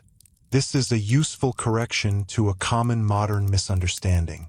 Medieval people did not always pursue brightness as an absolute good. They pursued appropriate light. A workshop needed usable light. A hall needed social light. A chamber needed controlled light. A chapel needed devotional light. A defensive passage needed just enough light, not too much exposure. A bedroom needed warmth and enclosure. A market needed daylight for exchange. Each space asked a different question of illumination. The cathedral, especially in the Gothic tradition, reveals the most ambitious medieval attempt to change that answer. With pointed arches, rib vaults, flying buttresses, and increasingly large windows, Gothic builders found ways to open walls more dramatically than earlier thick masonry had allowed. This did not happen all at once, and it required immense skill, money, organization, and theological imagination. But it shows that medieval people were not indifferent to light. They could pursue it with breathtaking seriousness. In a Gothic cathedral, the walls seemed to thin. Stone became a framework for glass. Daylight entered not as a simple utility, but as a theological material. It was associated with divine order, beauty, and transcendence. The building itself taught that light could be lifted, colored, structured, and made to speak. But the Gothic church also highlights the gap between sacred or elite architecture and ordinary domestic life. A cathedral could gather resources from a whole region, employ specialized craftsmen, and take generations to build. A cottage could not borrow Gothic ambition for its single smoky room. The brightness of the cathedral did not mean the medieval world had solved domestic darkness. It meant that where wealth, belief, and skill converged, light could be transformed into spectacle. And spectacle mattered because it was rare. A villager entering a cathedral or large abbey church might experience a spatial and visual contrast almost impossible to recreate today. We are surrounded by illuminated screens, lit streets, glass towers, and bright interiors. But a person accustomed to small windows, firelight, and low domestic ceilings could find vast colored height overwhelming. The sacred building did not merely tell them about heaven. It gave them a sensory argument for it. This contrast between ordinary darkness and sacred brightness helps explain why churches often became repositories of visual richness. Painted walls, statues, screens, vestments, metalwork, candles, and glass all worked together. In low or shifting light, these objects did not present themselves all at once. They appeared gradually. A figure might emerge from shadow. A gilded surface might catch a flame. A saint's face might glow in a beam of colored sunlight. The building invited slow looking. Medieval public life also used light in processions. A procession through streets, especially at dawn, dusk, or night, could carry candles, torches, banners, relics, and sound through the built environment. The moving lights made sacred order visible outside the church walls. They turned the street briefly into a ritual space. Darkness was not simply overcome. It became the background against which communal identity appeared. But processions also remind us of the practical risk. Torches and candles moving through crowded streets of timber buildings were never entirely harmless. The beauty of flame and the fear of flame were inseparable. Medieval people were accustomed to that tension. They used fire because they had to, revered light because it mattered, and feared both because they could destroy. Workshops had their own fire-lit public presence. A forge, for instance, could glow with a brightness unlike ordinary daylight. The blacksmith's work required intense heat, and the color of heated metal carried information. Red, orange, yellow, white, these were not merely visual effects but signs of temperature, readiness, danger. In such a space, darkness could make the work more legible, because the metal's glow stood out more clearly. This is another reversal. Not every craft wanted full daylight at every moment. Some work depended on contrast. A smith watching metal, a glassworker tending a furnace, a baker managing an oven, a potter firing vessels. All lived with a kind of functional brightness born from heat. Their light came from labor itself. It was fierce, temporary, dangerous, and costly in fuel. A forge or oven could brighten a space more dramatically than a household candle, but it also filled that space with heat, smoke, sparks, and risk. It was not comfortable light. It was working light. In medieval towns, such specialized lights would have marked neighborhoods and trades. The glow of ovens, the activity of smithies, the open fronts of workshops, the lamps in taverns, the candles in churches, the occasional lantern carried through a lane. All these formed a patchwork of illumination. The town was not uniformly dark or bright. It was a constellation of purposeful lights. This patchwork also affected social behavior. People knew where to go for warmth, food, drink, prayer, work, or news. A tavern light might attract company but also suspicion. A church light might signal vigil, worship, or sanctuary. A workshop glow might mean labor continuing late. A dark lane might be avoided. A lit doorway might mean welcome or business. Light communicated before words did. The marketplace during the day was perhaps the most important public theater of natural light. Here, unlike the narrow domestic room, goods needed visibility. Grain, fish, meat, cloth, pottery, tools, herbs, livestock, and second-hand objects all had to be inspected. Buyers used their eyes, hands, noses, and social knowledge. Bad light could conceal flaws. Good light could reveal quality. Market regulation, honest dealing, and public trust all depended partly on visibility. But even marketplaces were subject to season and weather. A winter market could be cold, gray, and muddy. A summer market could be glaring and crowded. Stalls might cast shadows over goods. Cloth awnings could protect from rain while reducing light. The practical world never offered perfect conditions.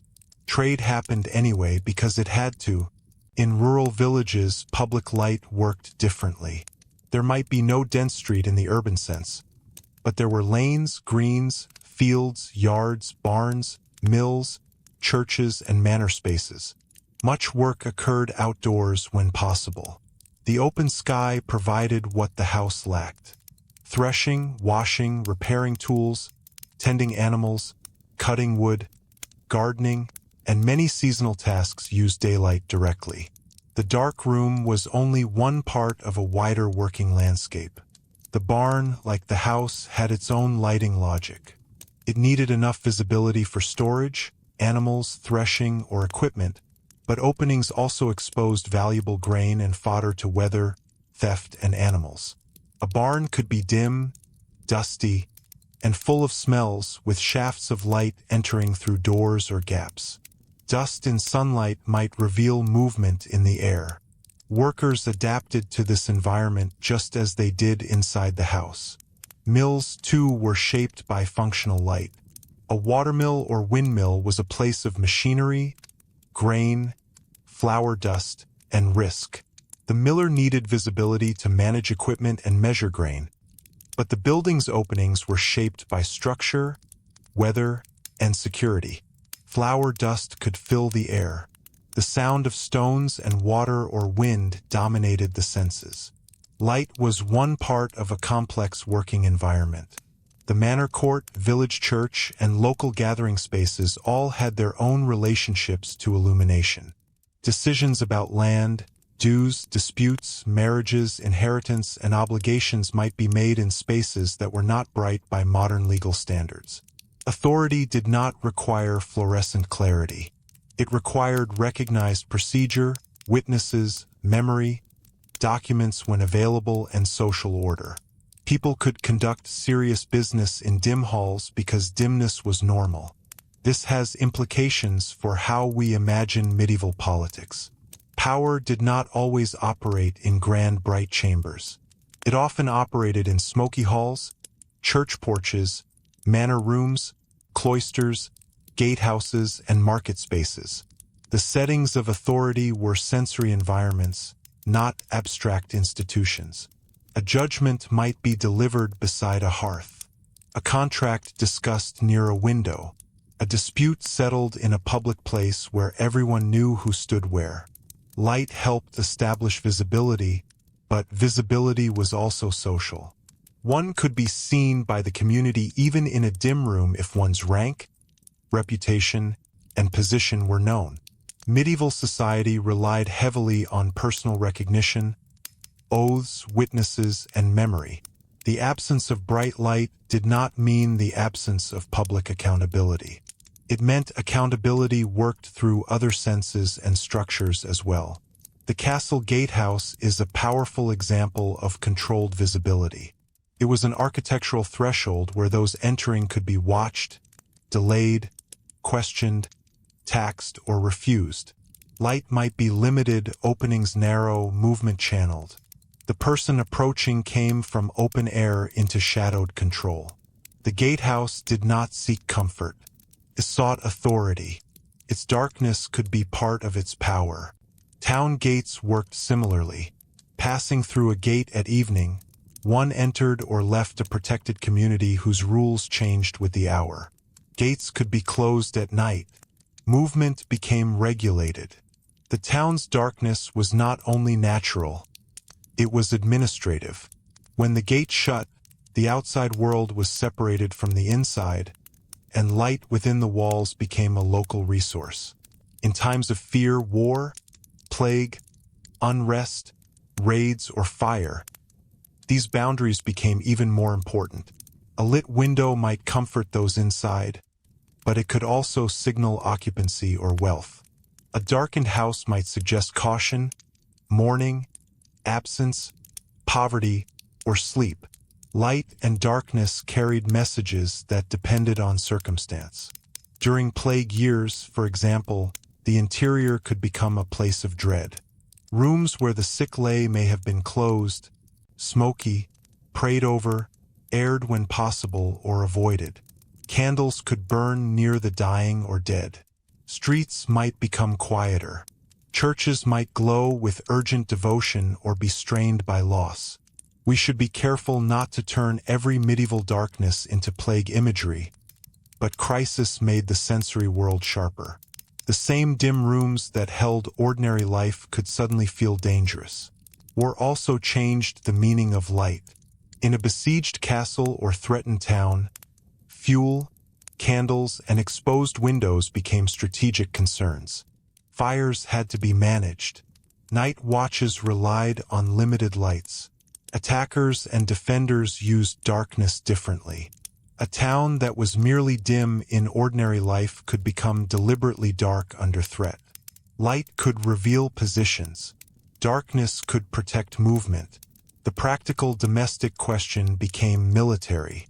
Even in peace, watchmen and guards understood night as a working environment.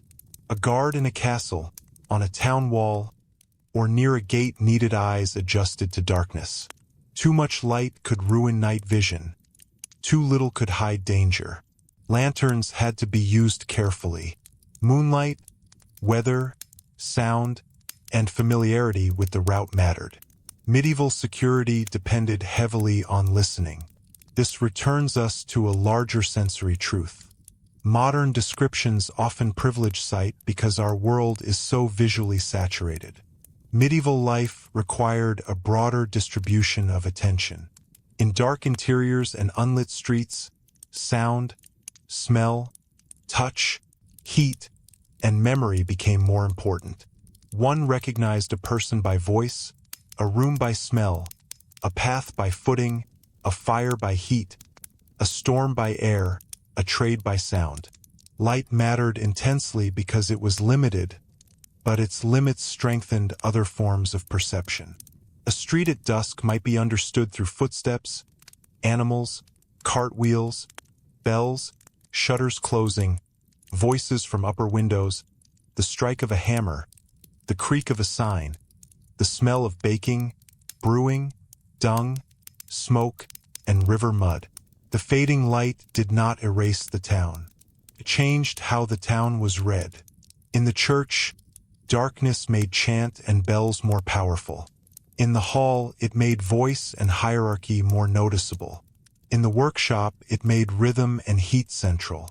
In the home, it made familiarity essential. The medieval world was not silent, and it was not blind. It was differently attentive. This is one reason that modern film and television often misunderstand medieval darkness. They sometimes make interiors so dark that people appear to live in theatrical gloom, as if no one ever opened a shutter or whitewashed a wall. Or they do the opposite, filling rooms with romantic candlelight that flatters every surface. The historical reality was more variable and more practical. Some rooms were truly gloomy. Some were better lit than we expect. Most changed constantly with weather, time, fuel, and activity. A historically responsible view must hold several truths together. Medieval rooms were often darker than modern interiors. Medieval people valued light and worked to obtain it where they could. Darkness could be a hardship. Darkness could also provide warmth, privacy, focus, safety, and atmosphere. Wealth improved access to light, but did not create modern conditions. Public spaces could be brighter in daylight but more dangerous at night. Sacred spaces used darkness and light together, not as opposites but as partners. Once we see this, the medieval built environment becomes a landscape of thresholds. Doorways between house and street, windows between warmth and air, gates between town and countryside, church doors between ordinary time and sacred time, castle passages between public display and private control, shop fronts between domestic space and market life. At every threshold, light was negotiated. And perhaps the most important threshold of all was the one between daylight and evening. As the sun lowered over a medieval town, the transformation was not merely visual. It was social. Shops closed. Fires were checked. Animals were gathered. Bells sounded. Workers returned. Taverns brightened. Churches prepared for prayer. Gates might be watched or shut. Households moved inward. The public world did not vanish, but it narrowed and became more cautious. In a castle, evening might bring the lighting of the hall, the preparation of supper, the changing of watches, and the withdrawal of the lord or lady into more private chambers. In a monastery, it might bring offices, reading, silence, and disciplined movement through darkened spaces. In a village, it might bring animals into shelter, doors barred, tools put away, and families gathered around the fire. In a town, it might bring both sociability and danger. Taverns, late work, watchmen, thieves, and the uncertain life of the street after sunset. The medieval world after dark was not empty. It was regulated by smaller lights. Those smaller lights created islands of human activity. A candle at a table, a lamp in a shrine, a lantern in a watchman's hand. a forge still glowing, a tavern room murmuring behind a door, a noble chamber lit for conversation, a monk's lamp beside a page, a poor household's embers kept alive under ash. Each one was fragile. Each one had to be fed by fuel, labor, and attention. And if we follow one of those lights closely, the story begins to shift from spaces to technologies. Because behind every medieval flame there was a material history.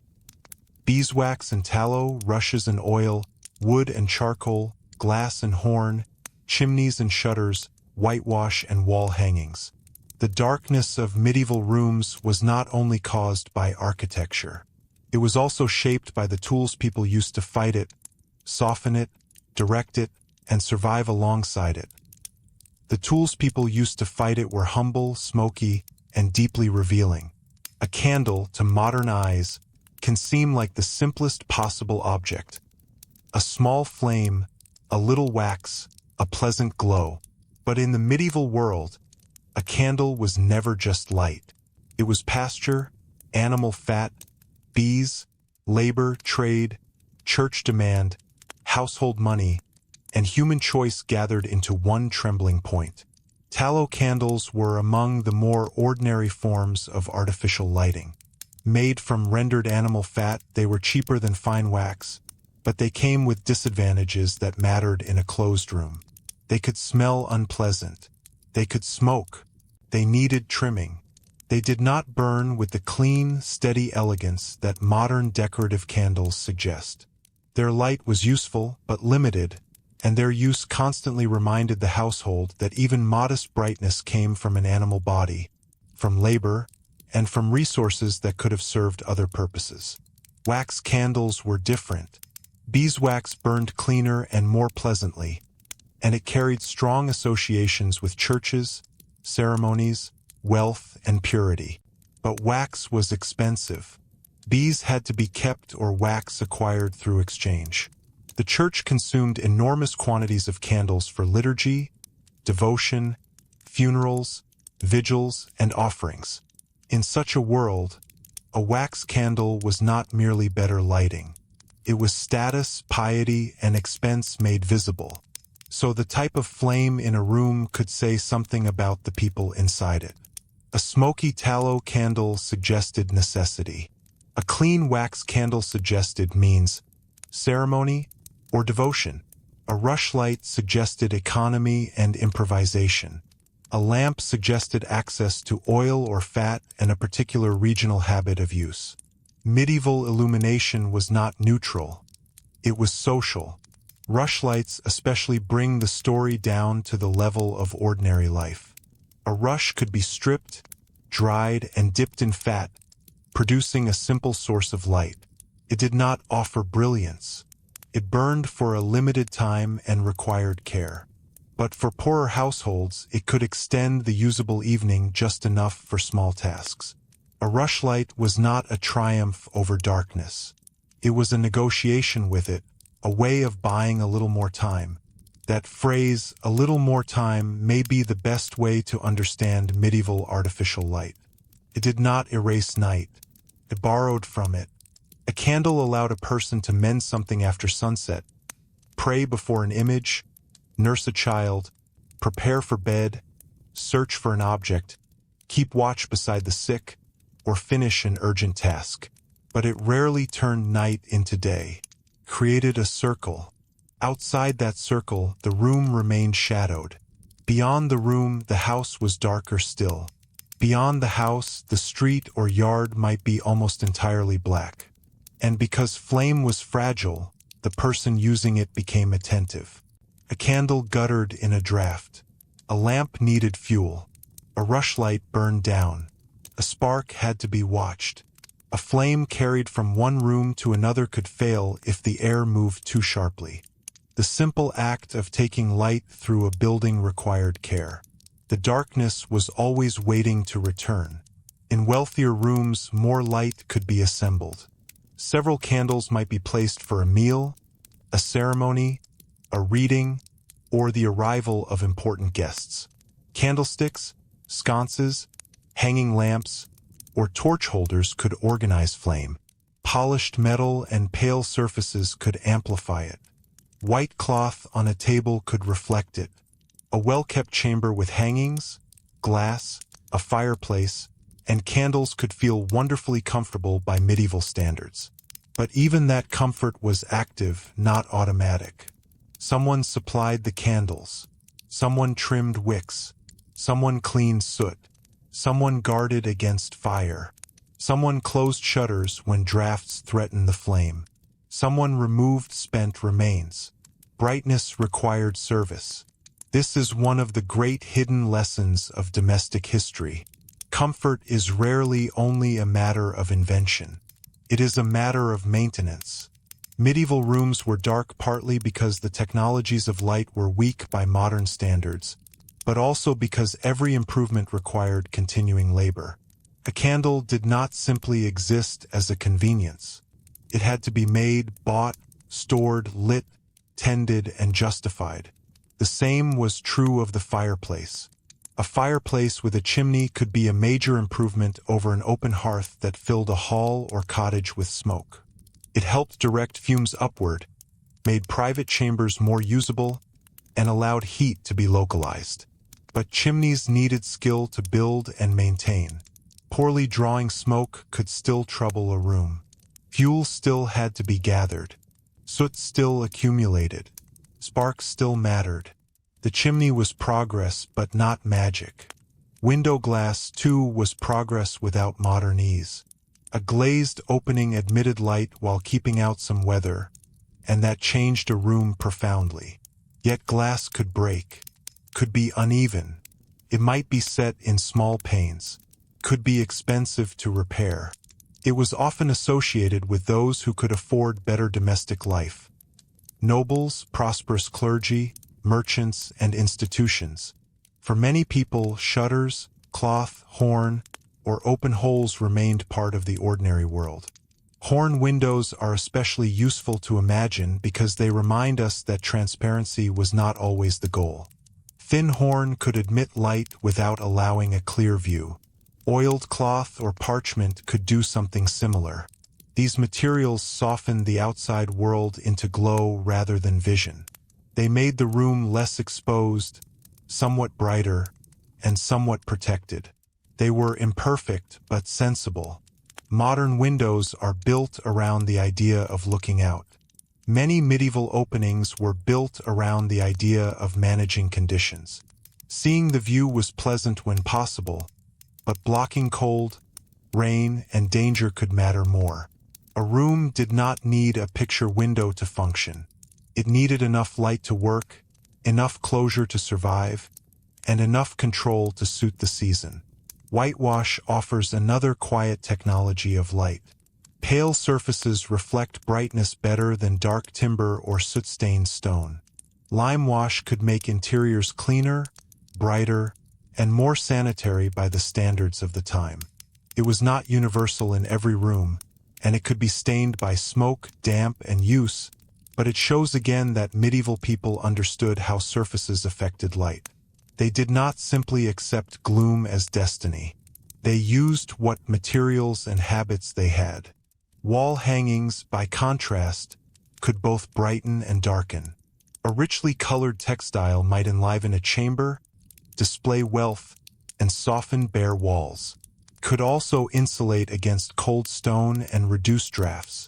But textiles absorbed light, gathered dust and smoke, and made rooms feel more enclosed.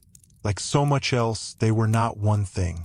They were beauty, warmth, wealth, and shadow together. The medieval room was therefore a system of compromises. Flame against darkness, smoke against cold, glass against cost, shutters against exposure, textiles against drafts, whitewash against soot, thick walls against sunlight, open doors against privacy. Nothing solved the problem completely. Everything answered one need while creating or preserving another. And this is why the darkness of medieval rooms should not be treated as a quaint detail. It was a daily expression of a world where human beings lived closer to the costs of survival. They knew that warmth came from fuel and fuel from labor. They knew that light came from flame, and flame from risk. They knew that protection came from walls, and walls blocked the sun. They knew that comfort could be improved, but rarely without price. Over time, those prices changed. The later Middle Ages saw gradual improvements in domestic architecture among those who could afford them. More chimneys appeared. More private chambers developed. Glazing became more common in elite and prosperous settings.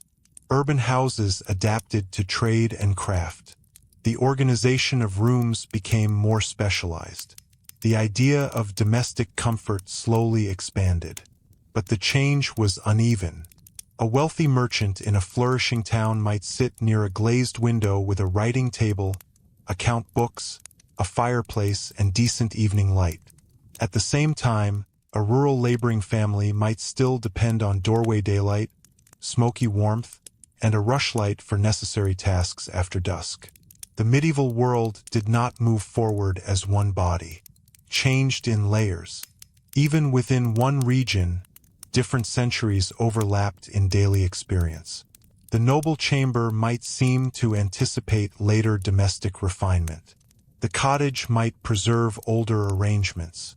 The monastery might possess disciplined architectural solutions. The town workshop might be open, bright, and public by day, then shuttered and dark by night. The castle might be both residence and fortress, comfortable in some rooms and severe in others. Medieval darkness was never a single condition. Yet all of these spaces shared one broad reality. Light had to be earned. That may be the deepest difference between medieval interiors and our own. Today, we often notice light only when it fails. A power cut, a broken bulb, a dark hallway, a cloudy room. These interrupt the expectation of easy brightness. For medieval people, easy brightness was not the expectation. Light was seasonal, costly, smoky, fragile, symbolic, and uneven. It came from the sun when architecture allowed, from flame when resources allowed, and from human effort almost always. Once we understand that, the image of the dark medieval room becomes less like a failure and more like a portrait of an entire civilization's practical intelligence. It shows people making choices under pressure.